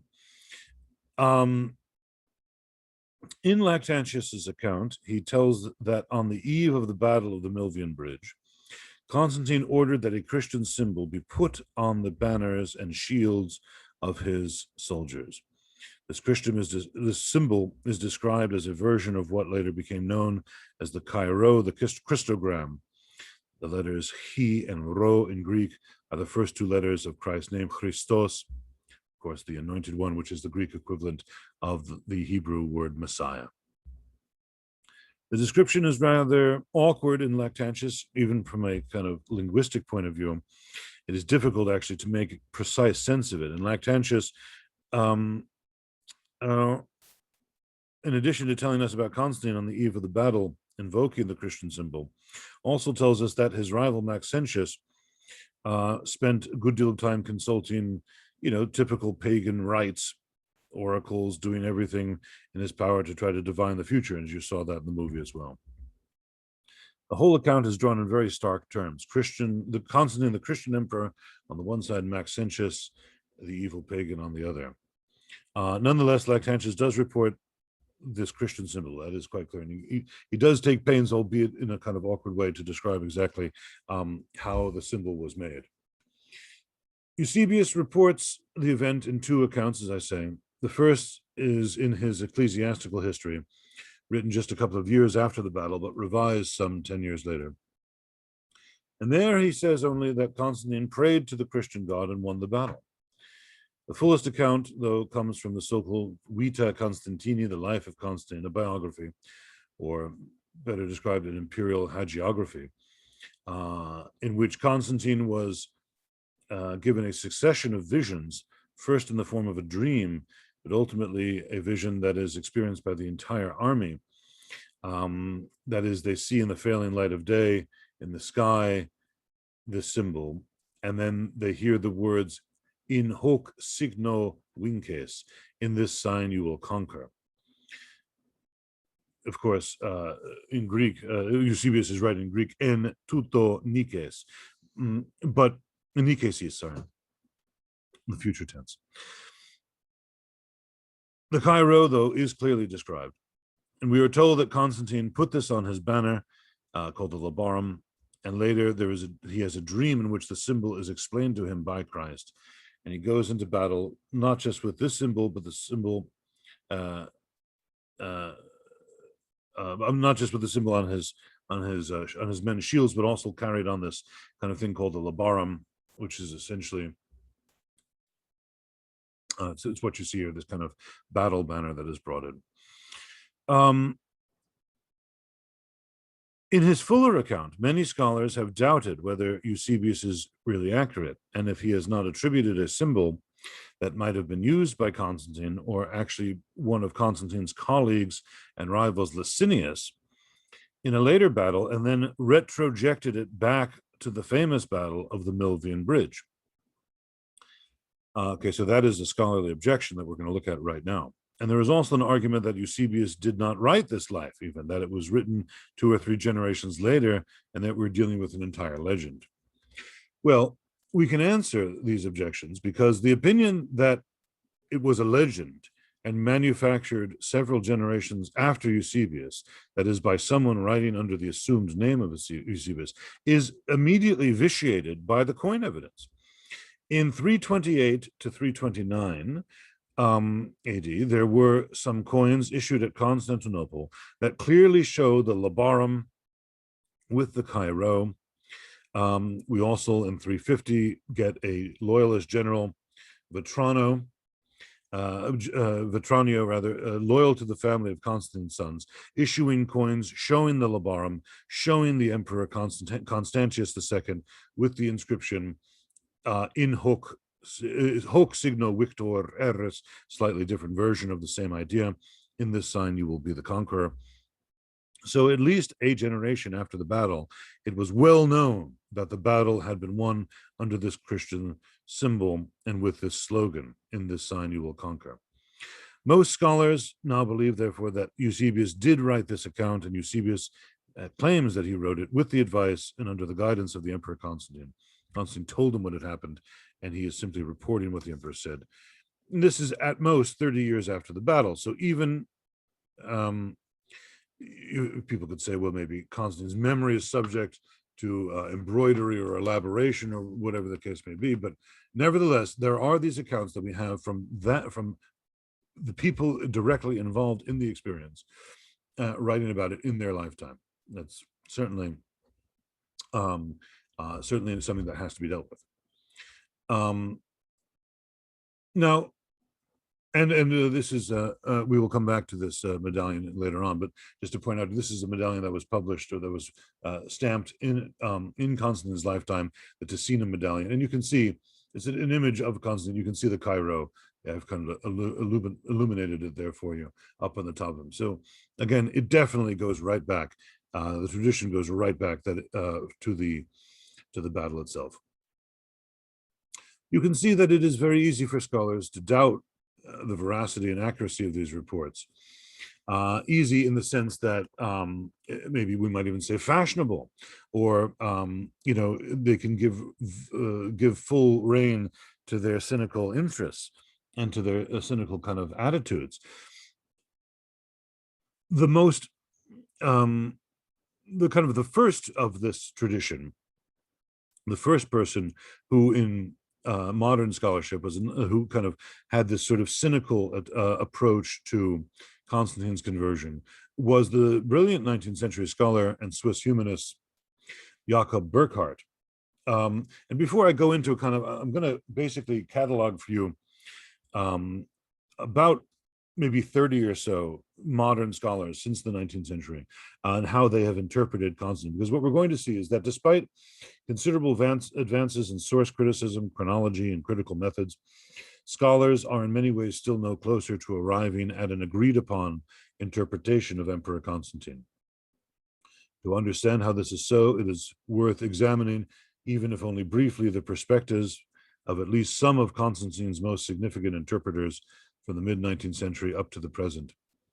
Superficial though it must be, what I'm about to say, such a survey will give an impression both of the development of approaches to Constantine in modern scholarship and also to the sheer breadth of opinion that continues to prevail about him. So, as I just mentioned, the kind of the first sort of major kind of cynical approach to Constantine was penned by Jakob Burckhardt, who wrote on both the ancient world and the Renaissance. He was a prodigious and really prolific scholar. And he was the first person in modern scholarship to flat out reject Eusebius's account and to suggest that the account may well have been embroidered and really was just a case of blatant propaganda. He questioned the genuineness of the biography of Eusebius. He questioned whether Lactantius reported the event accurately and truthfully. As I said, the Latin is not quite clear. And he has generated a whole line of inquiry that persists in some, more of a trickle at this point, but does persist in some fashion, particularly in the popular imagination, down to this day. That is the idea that Constantine's conversion was not genuine. It was simply a case of political expediency. Constantine, in Burckhardt's view, either before the battle or after, used Christianity as a cynical device for legitimacy. He realized he could co-opt the Christian church and get bishops behind him. He saw the advantage of the Christian organization. It is not even clear, Burckhardt would say, which banners he fought under at the battle. He did halt the persecutions of the Tetrarchs, and he won favor thereby with his Christian subjects. And for Burckhardt, that in many ways was the whole purpose for doing it, to build a base, as it were, of people who would support him, people that were growing in numbers that made up maybe as much as 10 or 15% of the population of the Roman Empire. We're talking about 6 million people, maybe more. And therefore, the whole story about the miracle was just really a fabrication, a means to create an imperial church that he controlled and used to co-opt the Christian leadership to benefit his own personal power. Okay, so that's the kind of furthest extreme of that. And you still will see some, as I said, some bit of that. There was a movie that came out about 20 years ago called Constantine's Sword, which was not a scholarly production by any means. It was written by, I think, fallen away Catholic priest, actually, who had a real axe to grind. And those are the kind of people that will tend to really attack Constantine. These kind of marginal figures, people, and especially since the whole YouTube thing and Twitter and everything like that, those people making those kind of attacks on Constantine are, certainly can generate a lot of likes. But obviously it is, as we're going to see right now, it is not held by the majority of real scholars. This image actually stands even from the 1800s, in open contrast with the Constantine of Burckhardt's younger contemporary, Zech, according to whom Constantine was a sincere war hero whose trust in his own good fortune was ultimately transformed into a belief that he had been sent as the earthly agent of the heavenly God. In the early part of the 20th century, similarly sober Constantines prevail in the works of mid-20th century scholars such as A.H.M. Jones and Ramsay MacMullen, who accepted the earnestness of Constantine's religious convictions, but depicted him as a credulous and often bumbling bully, lacking in discipline and often heedless of the consequences of his impulsive actions.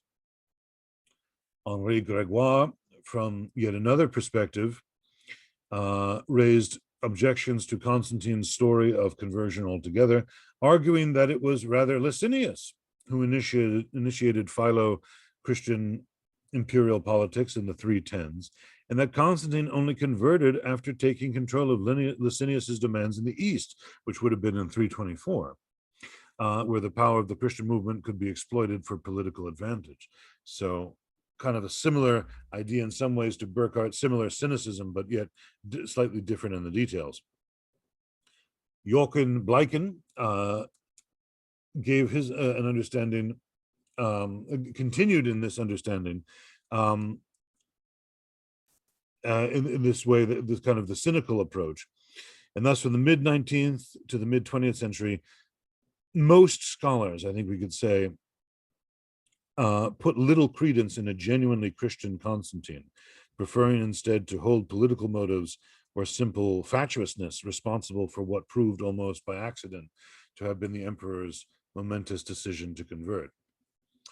But there was, even in the earlier part of the 20th century, opposition to this viewpoint, expressed, for instance, by Norman Baines in 1929 in his work Constantine the Great and the Christian Church. His Constantine experienced a sincere conversion and became a deeply religious Christian who strove to reenact his personal convictions at the global level by tirelessly working to Christianize his subjects. Baines further noted that, based as it was on the wealth of Constantinian documents preserved in the Christian sources, this viewpoint could be bolstered by, and indeed it would exert tremendous influence by the mid-20th century and came to enjoy widespread support from scholars like Andreas Alfuldi, Salvatore Calderone, and Timothy Barnes, no doubt the most prominent Constantinian scholar still alive and writing to this day. He has been something of a crusade to use the tools of scientific history to prove the decisiveness of Constantine's conversion in 312, and to argue that the emperor became rigidly intransigent against non-Christians from 324 onward, that is, from the defeat of Licinius in the east onwards. In recent years, this unquestionably Christian Constantine has been presented in even more mannered fashion in the studies of C. Odall and T. Eliot, the latter of whom holds that the emperor had no need for conversion since he had been raised a Christian from childhood. And that is not actually as far out there as it might sound. One of Constantine's half-sisters was named Anastasia, which is, of course, the Greek word for resurrection. And so no pagan would have had that name. So it may very well have been that there was Christianity in his family even before his conversion. But I think that idea that he was raised as a Christian from childhood is not accepted by most scholars. In the past 20 years or 25 years, work has appeared with dizzying rapidity, and in it the trend has been to accept a Christian Constantine, no doubt about that, but also to add some shading to his broader outlines by focusing on motifs other than Christianity that served as guideposts for the emperor's life and rule. So, for instance, H.A. Drake, in his book Constantine and the Bishops, he argues that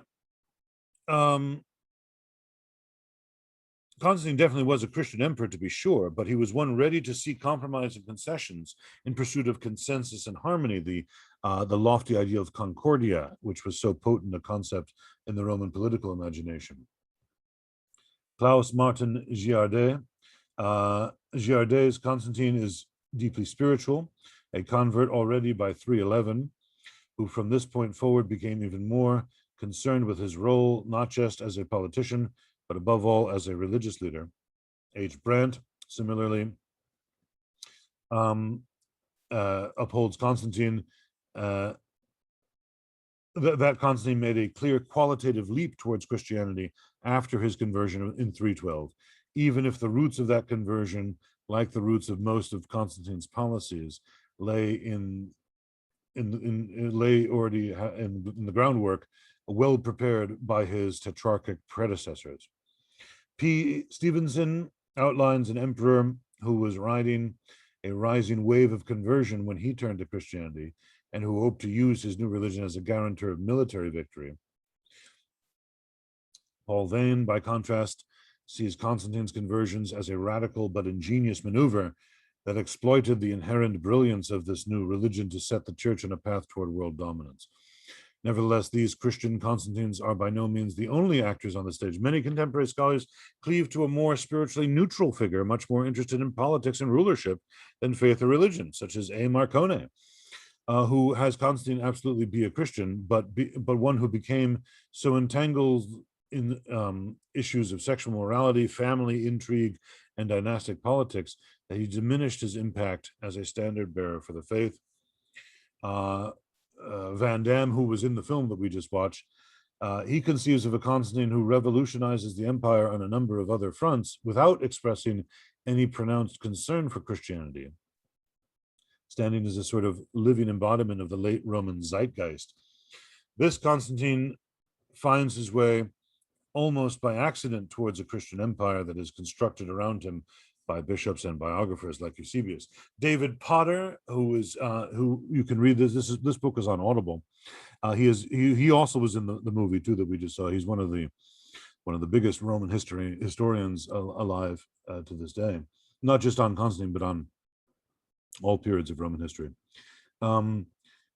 David Potter's Constantine is a highly sensible ruler with more important matters on his mind than an obsession with religion.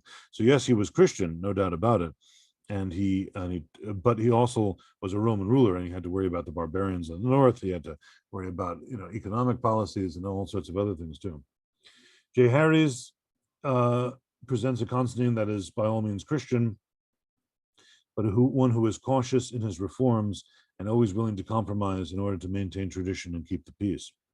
Without denying conversion on some level, all of these scholars thus refocus attention on aspects of Constantine that pull our gaze away from the classic Constantinian question initiated by Burckhardt: was he really a sincere Christian? So I would say that is the main thrust of scholarship in the last 20 years, the 21st century, namely that there is an acceptance of a genuine Christian conversion in Constantine, but one who is also, we have to understand in a fuller sense that he was interested in many other things besides just religion.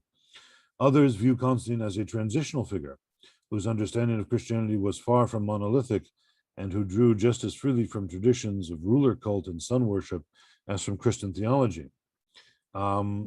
So one person in this regard is M. Waldorf, who states that there is abundant evidence for Constantine's attachment to Sol Invictus, the sun god, who remember we learned about under Aurelian. And this scholar sees confirmation that Constantine had no firm notion of a clear line between pagan and Christian practice, at least in the beginning, and no strong idea what would distinguish a Christian ruler from his pagan predecessors. E. Hermann Otto states that Constantine's turn to Christianity was rooted in the failure of the great persecutions, not his heavenly vision. And his involvement in church politics reflects more of a dutiful performance of his traditional role as Pontifex Maximus, rather than an overt commitment to the new faith. O. Schmidt presents Constantine in such a way that harkens back to that of Zech in his ignorance of anything but warfare and his astonishing obtuseness about the new religion that apologists like Eusebius and Lactantius ascribed to him. J. Bardil most recently presents a Constantine who built on traditions of divine rulership and solar monotheism in order to reconstruct himself into a new type of leader that could stand as the earthly representative of a new but hardly unique God named Christ. These ambiguous Constantines all prove that the early 20th century tradition of an emperor only incompletely aware of what it might be to be a Christian is far from moribund. I know that was a big scatter of information. Let me just kind of pull it all together for you. This survey, incomplete though it is, gives some fleeting impression of the sheer variety of interpretations that prevail right up to the present. Not surprisingly, most of them focus in one way or another on the question of Christian religion, Constantine's understanding of it, and his commitment to its furtherance. This is true even to those studies by scholars who are by no means convinced that religion was a paramount concern to Constantine. Indeed, struggle though scholars might to escape an eternal return to the problem of Constantine as a religious person, for any number of reasons, such efforts must always prove elusive. Nor is the obsession with Constantine's conversion and his efforts to instantiate it at the level of the Roman Empire necessarily a problem. For given the nature of our sources and the magnitude of his conversion, regardless of how one feels about its timing or sincerity, Christianity will always remain the central Constantinian question. Yet on precisely this issue, as this survey has revealed, there remains little accord. The variety of Constantines that came into being in the immediate aftermath of his death and then proliferated into the Middle Ages and beyond shows no signs of diminishing, qualitatively or quantitatively. Now, I think that all of these different approaches can be benefited by a return to some of the hard evidence of archaeology, and especially of the coins and of the inscriptions. And I'm going to kind of look more at those right now. An argument was developed, which is still said by serious scholars today, that perhaps, as you've seen, Constantine maybe was kind of split in many of his religious ideas. He didn't really have a concept of exclusive Christian monotheism. Maybe he fought under banners of Sol in conquered sun. Maybe he fought under banners with the Chi-Rho and other symbols of Mars and so on. Well, we know for a fact that, and this same idea was that it was only later under through the explanations given to him by his Christian spiritual counselor, Bishop Hosius, the very elderly bishop of Cordoba in Spain, that and who was admitted to the court of Constantine in the city of Treveri, that is modern-day Trier, that these things were explained to him, and that Christianity was explained to him. He was kind of catechized. That way very well may have been. It's very possible that Constantine is a pagan with no real sense of exclusive monotheism. Would have maybe gone into battle under a number of symbols. Lactantius was summoned as tutor to the son of Constantine by 315, and it would be the Christians who were associated with the court of Constantine who would then explain to Constantine what the Chi-Rho really was about. Clearly, he did have enough of an understanding that that Christ was the one who granted him the victory, and that is why he brings in all of these Christian advisors, bishops and Lactantius and so on, to be in his inner court and to educate his children and to advise him. So I think that we can't push that interpretation too far.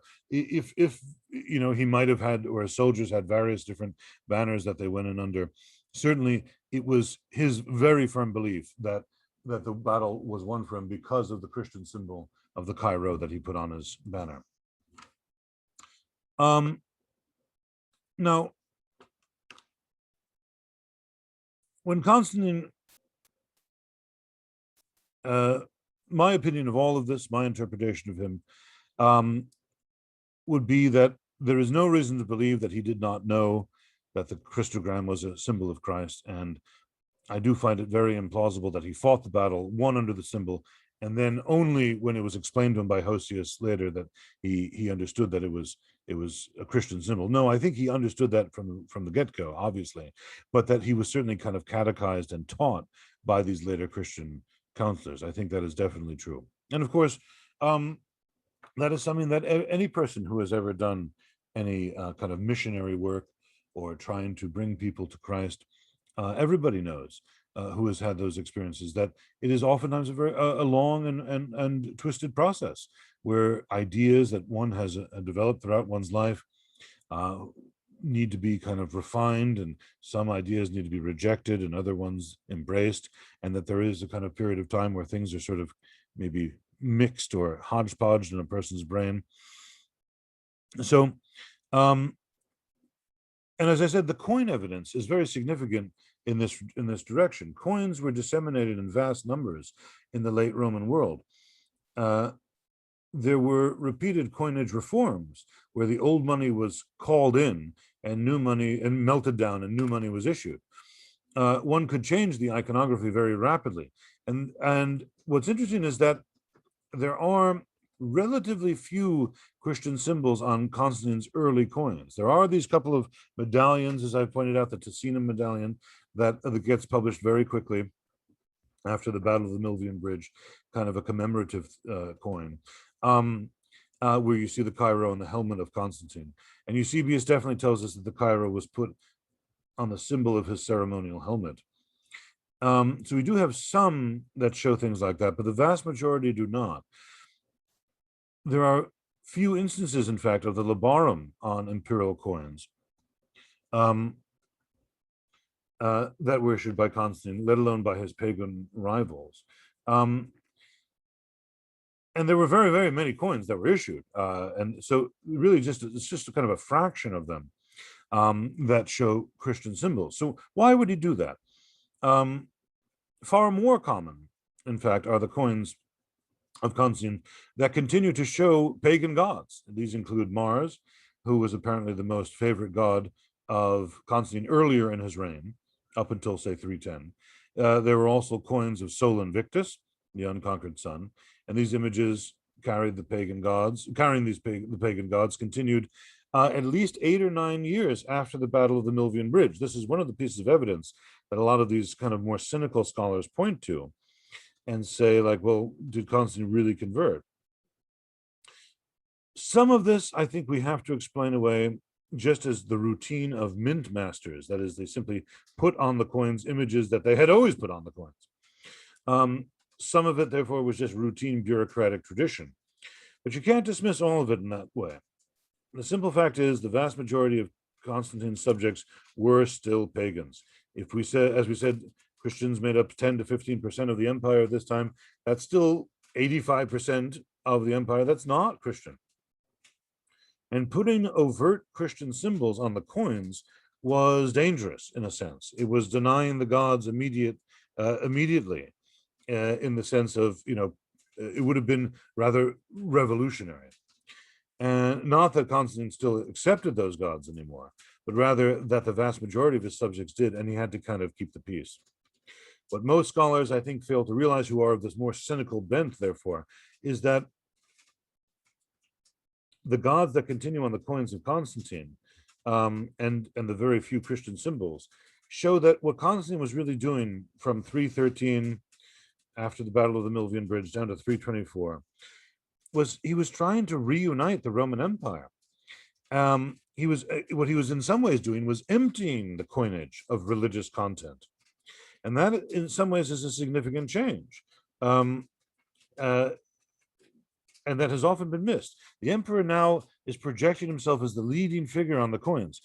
For instance, Constantine creates a new kind of portrait, quite different from that of the Tetrarchs, in which he appears to be looking up to heaven. You can see an example of this off to the left-hand side of the screen. Inspired, obviously. Now, it is unclear if you're a pagan or a Christian, whether he's looking up to pagan gods or to Christ. No one could tell from the coins. And he wants that sort of ambiguity, okay? Because he has to be the emperor for both sides. He has to be the emperor for both populations. Constantine wears the diadem, as you see here, that kind of symbol of royalty that goes back to Alexander the Great. And every emperor after, in the Roman tradition had worn it. So he creates a portrait that harkens back to Augustus and ultimately to the, even to Alexander the Great in some ways. And Constantine saw himself very much in that tradition of an Alexander or an Augustus as being this, the great monarch on earth who is instinctu divinitatis, inspired by the divinity. On the reverse of the coins, that is the back of the coin where you had images of the gods traditionally, the gods, as you see right here, exit the coinage. And in place came all sorts of other iconography that celebrated the imperial family. There sometimes a few divinities remain, but even then it would be like things like Roma, the symbol of Rome, which can kind of take on a more metaphorical sense here as opposed to being an actual divinity. The city of Constantinople,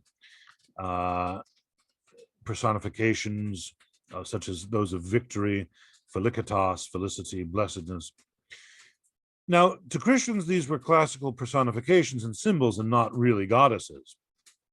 Pagans would no doubt have seen them as really goddesses. And St. Augustine, actually, later on in the 5th century, had to remind his flock that felicitas is just, blessedness is just a virtue of God, not a goddess. He actually mentions that in one of his sermons. But what Constantine was very cleverly doing here was he was hastening slowly. He was turning the few religious symbols, the few goddesses or virtues remaining on his coinage, and sort of easing them out over the years, and also on public art. He's turning them into personifications, representations, as we understand them today. So, if for instance, if you go to Columbia University, you'll see a big statue of a woman seated, kind of like draped in a toga, and it says "Alma Mater," the nourishing mother. Nobody actually worships that statue as a goddess, but or the Statue of Liberty, for that matter, too. It's just kind of a personification of liberty. So, very much that sort of transition now is coming over into effect. The result of all of this was that by his death in 337 AD, the coinage, the medallions, the relief work, the sculpture, if one looks at the great Arch of Constantine in Rome today, all of this art now had been kind of emptied of religious content. It is very vague, it is very indirect. And the celebration is instead centered on the emperor, the imperial family, an inspired emperor, no doubt, who has the favor of the Christian God. And if you were a pagan, you could also probably, sort of say, well, maybe of the pagan gods too. But it really was in the eye of the beholder of that iconography exactly what divine power was favorable to Constantine. The sons of Constantine would be more direct in time. They put their art on their coins and on the labarum. They put Christian symbols on it. There are symbols of the labarum used by even rebel emperors. Here in front of you, you see the Emperor Magnentius, who was a rebel emperor in Gaul, not even a Christian, and yet he was actually putting the Chi Rho here and the Alpha and the Omega, as you see on either side of that, on his coins, because these were symbols that were being used to appeal to the army and to kind of legitimize himself by connecting him with Constantine. Even though he was in effect a usurper. And there would be coins issued later on, again with that kind of phraseology, slightly different than what Lactantius said, hoc signo victor eris.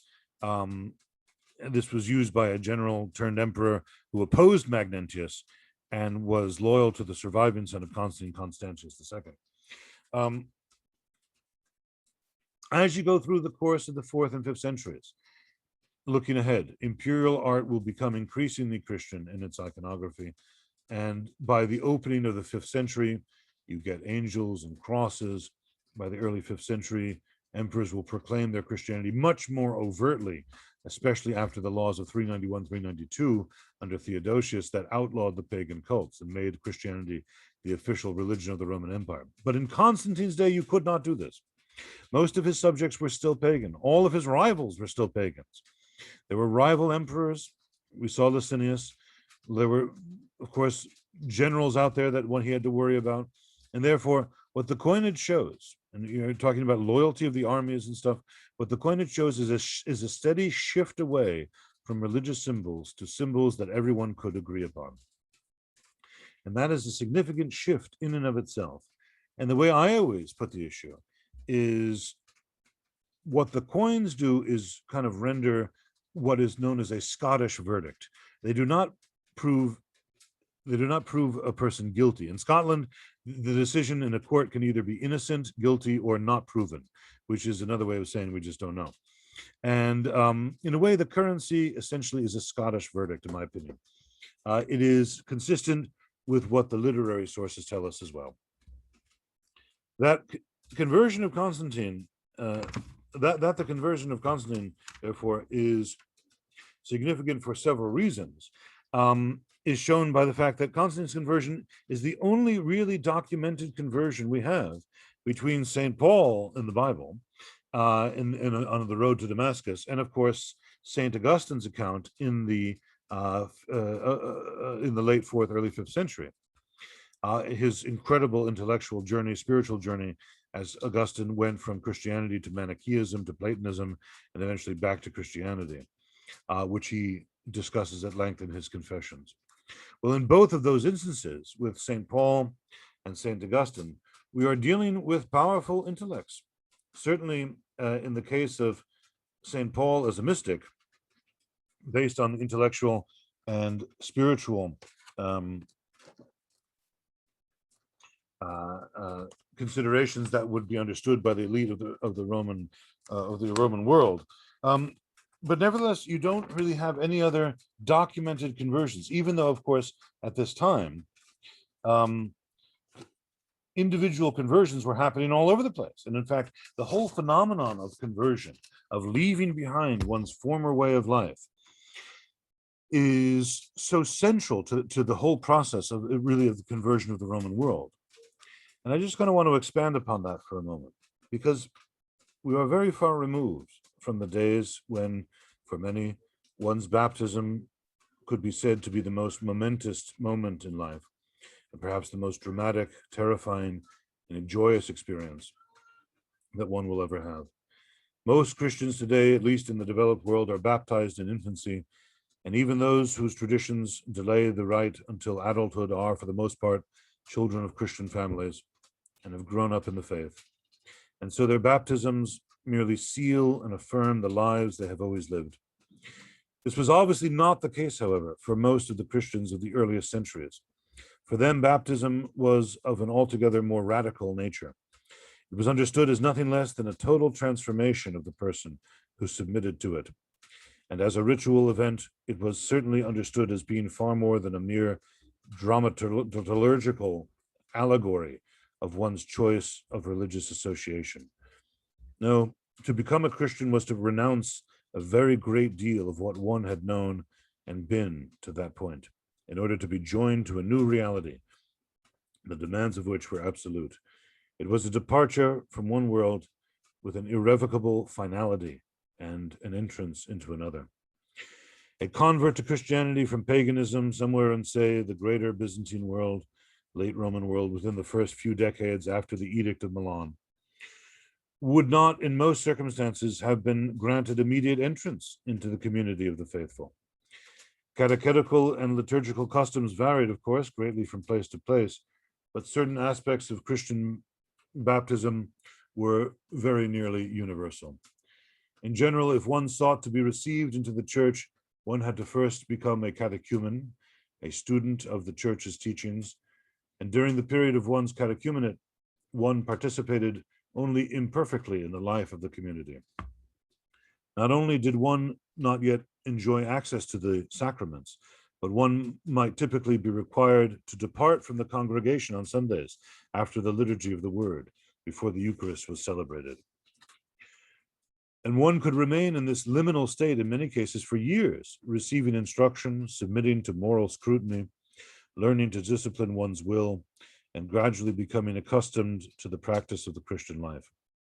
Whether brief or protracted, however, the period of one's preparation for baptism could not conclude until one had been taught the story of redemption, how once all men and women had labored as slaves in the household of death, prisoners of the devil, sold into bondage to Hades, languishing in ignorance of their true home, and how Christ had come to set the prisoners free, and had by his death and resurrection invaded the kingdom of our captor and overthrown it, vanquishing the power of sin and death in us, shattering the gates of hell, and plundering the devil of his captives. For it was into this story that one's own life was now to be merged when one at last sank into the life-giving waters. In the risen Christ, a new humanity had been created, free from the rule of death, into which one could be admitted by dying and rising again in Christ in baptism and by feeding upon his presence in the Eucharist. Ideally then, and again making allowances for variations in local customs and for the unpredictability of particular circumstances, one's baptism would come on Easter Eve during the midnight vigil. At the appointed hour, the baptizand, that is the person to be baptized, would depart the church for the baptistry, which typically housed a large baptismal pool, or if possible, even a flowing stream. And there, in the semi-darkness of that place, he or she would disrobe amid a host of blessings, exhortations, unctions, and prayers, and descend naked into the waters to be immersed 3 times by the bishop in the name of the Father, then of the Son, and finally of the Holy Spirit. The newly baptized Christian would then emerge from the waters to be anointed with the oil of chrismation, the seal of the Holy Spirit, and to don a new garment of white, and would return to the church to see the Eucharist celebrated for the first time and to partake of it for the first time. On that night, the erstwhile catechumen would have died to his or her old life and received a new and better life in Christ. Perhaps the most crucial feature of the rite, however, at least for understanding what baptism meant for the convert from paganism, occurred before the catechumen's descent into the font. At the bishop's direction, he or she would turn to face the west, the land of evening, and so symbolically the realm of all darkness, cosmic and spiritual. And the person would submit to a rather forcibly phrased exorcism, and then clearly renounce, indeed revile, and quite literally spit at the devil and the devil's ministers. And he or she would then turn to face the east, the land of morning and of light, to confess total faith in and promise complete allegiance to Christ. This was by no means mere ritual spectacle. It was an actual and, so to speak, legally binding transference of fealty from one master to another. Even the physical posture and attitude of the baptizand was charged with a palpable quality of irreverent boldness. Pagan temples were, as a rule, designed with their entrances to the east and their altars at their western ends, while the arrangement of Christian churches was exactly the reverse. In thus turning one's back upon rejecting and abusing the devil, one was also repudiating the gods to whose service one had hitherto been indentured, and was doing so with a kind of triumphant contempt. In confessing Christ, one was entrusting oneself to the invincible conqueror who had defeated death, despoiled hell of its hostages, subdued the powers of the air, and been raised up to the Lord of history. We today are probably somewhat prone to forget that though the early Christians did indeed regard the gods of the pagan order as false gods, they did not necessarily understand that this meant simply that these gods were unreal. They understood that these gods were deceivers. Behind the pieties of the pagan world, Christians believed lurked forces of great cruelty and guile, demons, malign and elemental spirits, occult agencies masquerading as divinities, exploiting the human yearning for God and working to thwart the designs of God in order to bind humanity in slavery to darkness, ignorance, and death.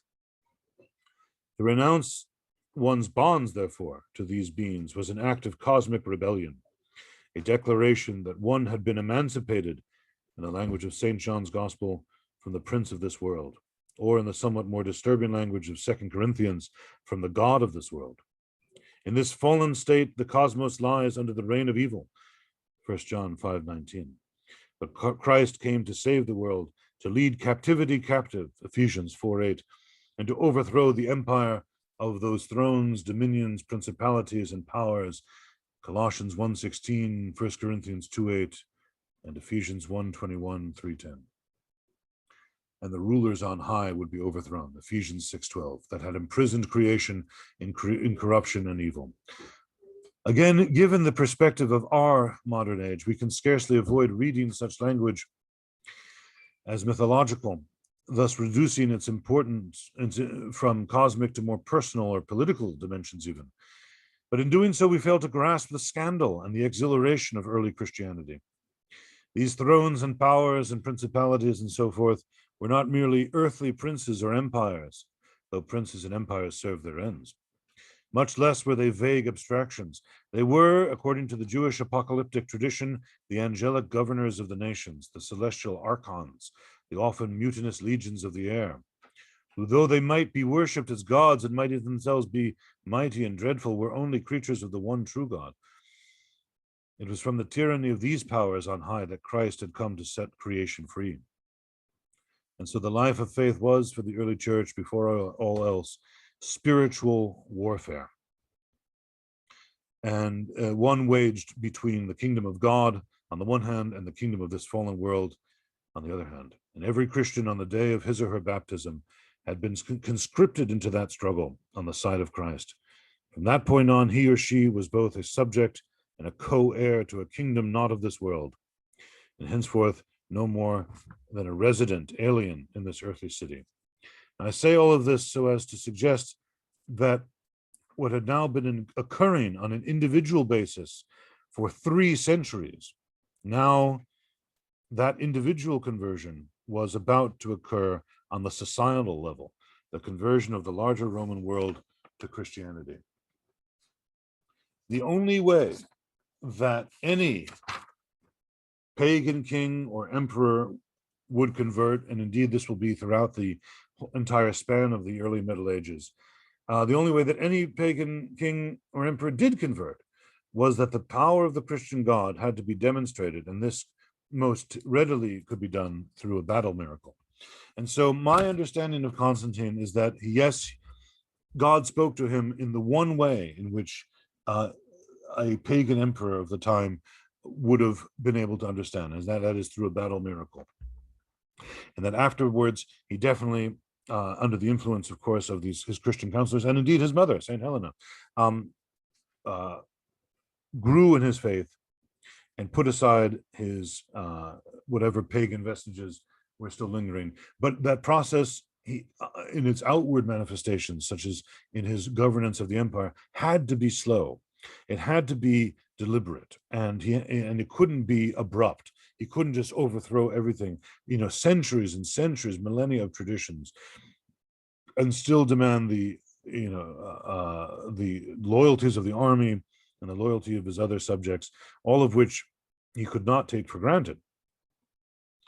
And yet, on the other hand, Constantine was an emperor. He came from a Balkan military family. His mother, Helena, who was a saint as well as he is, and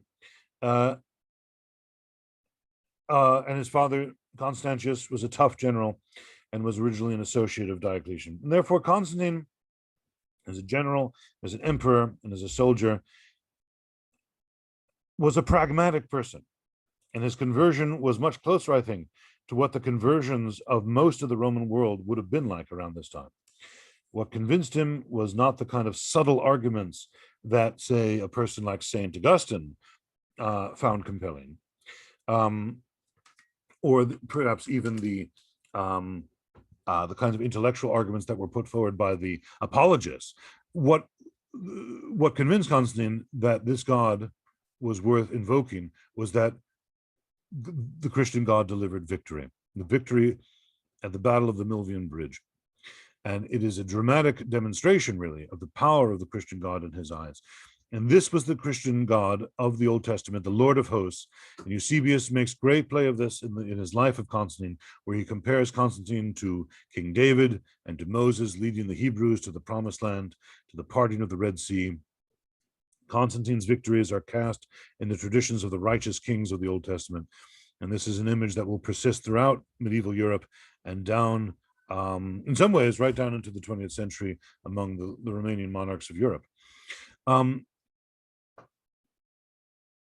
Why Constantine shows the Christian God and how he learned about him, I'll put it like this: why Constantine, how it was that Constantine learned about him, I think I've already discussed enough through his counselors and through his mother, Helena. Certainly,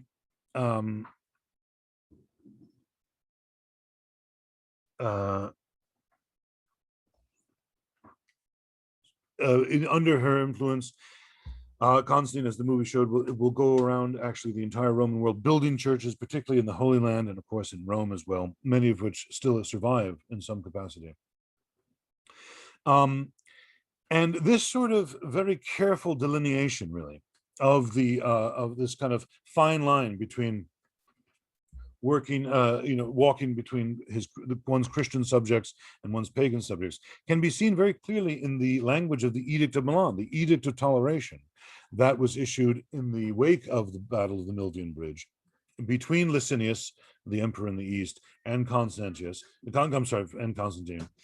in which only the Christians are mentioned by name, but the God to whom that is referred to here is left sort of ambiguous. And let's take a look at it right now.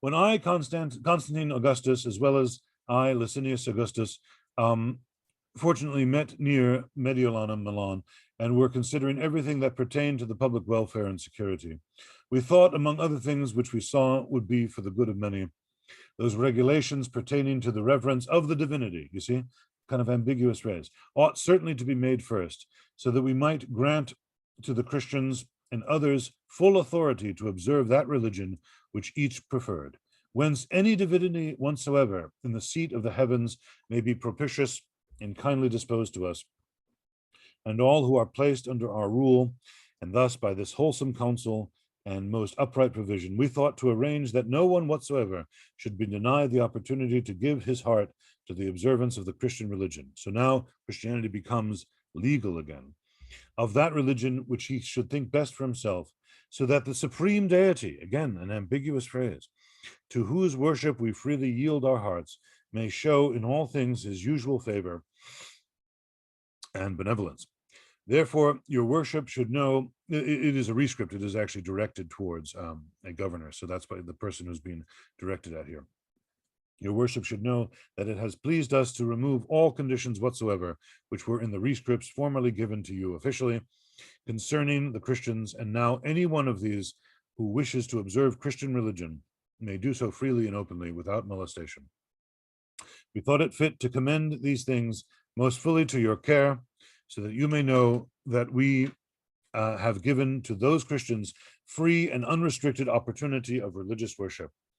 When you see that this has been granted to them by us, your worship will know that we have also conceded to other religions the right to open and free observance of their worship for the sake of the peace of our times, that each one may have the free opportunity to worship as he pleases. This regulation is made so that we may not seem to detract from any dignity or any religion. So it's an edict of toleration. Again, it returns legal status to Christianity, but it does so in the name of everybody being allowed to worship totally freely, whatever they choose to, in whatever way they choose to. Now, okay, I think we can probably put an end to it here. There is more to it, of course.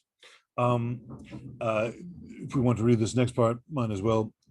It speaks specifically about restoring the property that has been confiscated from Christians. Let's just read it together. Moreover, in the case of the Christians especially, we esteemed it best to order that if it happens anyone heretofore has brought from our treasury, from anyone whatsoever, those places where they were previously accustomed to assemble, that is the churches, concerning which a certain decree had been made and a letter sent to you officially, the same shall be restored to the Christians without payment or any claim of recompense, and without any kind of fraud or deception. Those, moreover, who have obtained the same by gift are likewise to return them at once to the Christians. Besides, both those who have purchased and those who have secured them by gift are to appeal to the vicar if they seek any recompense from our bounty, that they may be cared for through our clemency.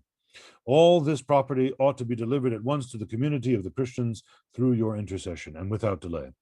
And since these Christians are known to have possessed not only those places in which they were accustomed to assemble, but also other property, namely the churches, belonging to them as a corporation and not as individuals, all these things then, which we have concluded under the above law, you will order to be restored without any hesitation or controversy at all to these Christians. That is to say, to the corporations and their congregations, providing, of course, that the above arrangements be followed, so that those who return the same without payment, as we have said, may hope for an indemnity from our bounty. So nobody's going to get in trouble. There's complete amnesty. Just give everything back, open the churches again. In all these circumstances, you ought to tender your most efficacious intervention to the community of the Christians, that our command may be carried into effect as quickly as possible, whereby, moreover, through our clemency, public order may be secured. Let this be done, so that, as we have said, divine favor towards us, which under the most important circumstances we have already experienced, may for all time preserve and prosper our successes, together with the good of the state. Moreover, in order that the statement of this decree of our goodwill may come to the notice of all, this rescript, published by your decree, shall be announced everywhere and brought to the knowledge of all, so that the decree of this our benevolence cannot be concealed. Now, I think we will end on that note, but perhaps I'll just, you might be wondering this whole time, what happened to Galerius, that nasty Augustus who had taken over in the East before Licinius? Well, he actually died just shortly before the Battle of the Milvian Bridge in 312. And he died apparently a very horrible death. Lactantius talks about this. His guts basically were kind of putrefying inside of him. And remember, he had been the one who had started the most, virulent persecutions of the Christians that the Edict of Milan stopped.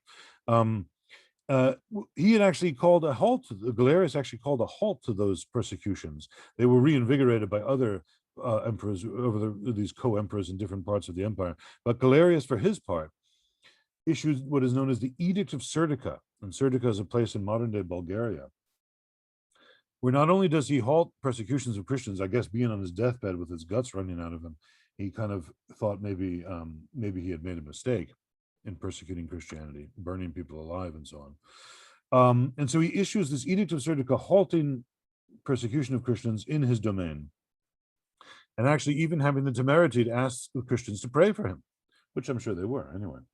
This is what it says. We'll just read this and we'll be done for the day.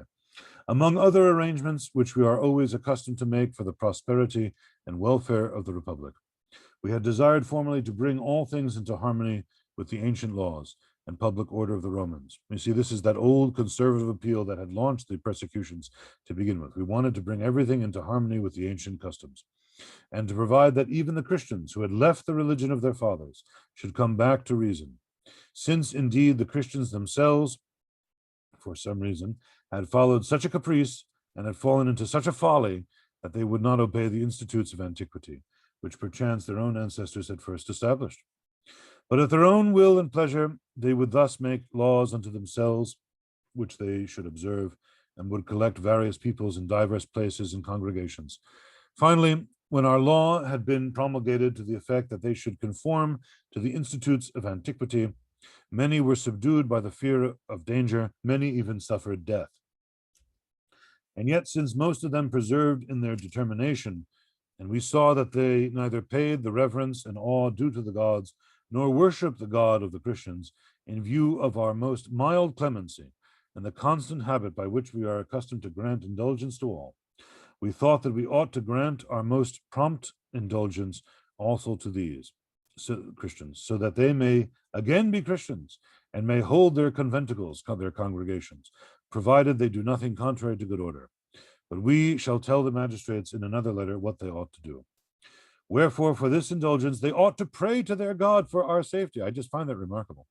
For that of the Republic and for their own, that the Republic may continue uninjured on every side, and that they may be able to live securely in their homes. This edict is published at Nicomedia on the day before the calends of May, that is the 1st of May, in our 8th consulship and the 2nd of Maximinus, quoted by Lactantius. All right, my friends, so there you have it. Now, looking forward, tomorrow, we will then look into, now that we've studied, in depth, the conversion of Constantine, I want to now shift and see how Constantine began the process of changing this empire that was so thoroughly pagan into a Christian one.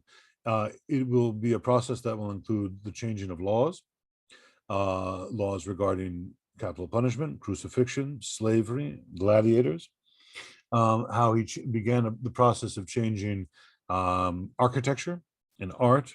The Christian basilica will kind of take its shape during this time.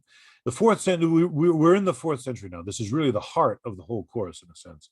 The 4th century is really the battleground on which pagans and Christians will be, and where so much transformation will occur is in this 4th century. So I look forward to sharing that that adventure with you, and I will see you all tomorrow.